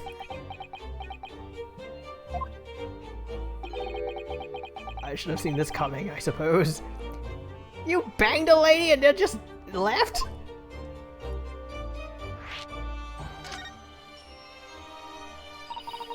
Iris told us that all the notes about the great detective's adventures are in that metal chest. Were written by her father. Isn't that correct, Mr. Sholmes? That is indeed what I told young Iris. But if you're Mr. Sholmes' partner, father, and you wrote all those case notes, then Iris' father must be you! Ah! Upon my word, Mr. Sato. You are coming along wonderfully as well. You too have hit upon the method at last. You finally grasped the art of deduction. Wait, he didn't know! What you've always told me, Father, is that my mother died when I was born 16 years ago. And you left me in grandmother's care while you embarked on your study tour in Britain. You left me with grandma while you could go bang somebody else? Another person? Or, like, you abandoned, like, you had, I was bored, you dashed, and then you had another kid? And I've always accepted that. But all this about Iris. Ooh, there it is. So that's not his ice cold stare. Now hold on a minute. It was very complicated. I mean, it's really not what you think. Then perhaps you'd like to explain exactly what it is. There it is. That ice cold from Ice Cold Red Hot. Just before she's not gonna throw her. She's gonna throw me instead of her dad. No, really, you got the wrong end of the stick. Sholmes, say something, man. I didn't get to see the throw. That's quite enough, my fiery fellows. Mr. Sholmes, when do you get all dressed up? Whilst I don't like to interrupt this exciting exploration of the past, Mikotoba and I have an urgent matter that requires a short excursion. But it's very late, Mr. Sholmes. Where must you go? Why, my dear madame, is that not obvious? My partner and I must pursue our natural enemies. Math! So, get your coat, Mikotoba. The game is afoot! Sholmes, I really must give Susato a full explanation, I think. Later, my dear fellow, later. Our carriage awaits downstairs already. She just buys it. The poor girl. You haven't changed one iota, have you? I mean, really, I visited our home after 10 long years. And when I open that chest in a fit of nostalgia, I quite inexplicably pass out. And as if that wasn't enough, when I eventually regain consciousness, I'm plunged straight into all of this. Father, please, go with Mr. Sholmes now. What? I've no doubt that whatever happened, you were acting in everyone's best interest. You better explain everything when you get back, though. I trust you. Completely. Susato. And sending the Great Detective and his great partner off on renewed adventures together. It was more than I could have hoped for in my wildest dreams. Very well then. We'll speak again later. Why do I get the feeling he's gonna die? Yes! Can we get everyone like a therapist? So, I believe your own work is done for today. I wish you the best of luck for tomorrow. Yes, Naruhodo. Good luck in battle. And in reaching a decision. A decision? I thought I wanted to go back to Japan. So much happened that day that I barely knew what to do with myself.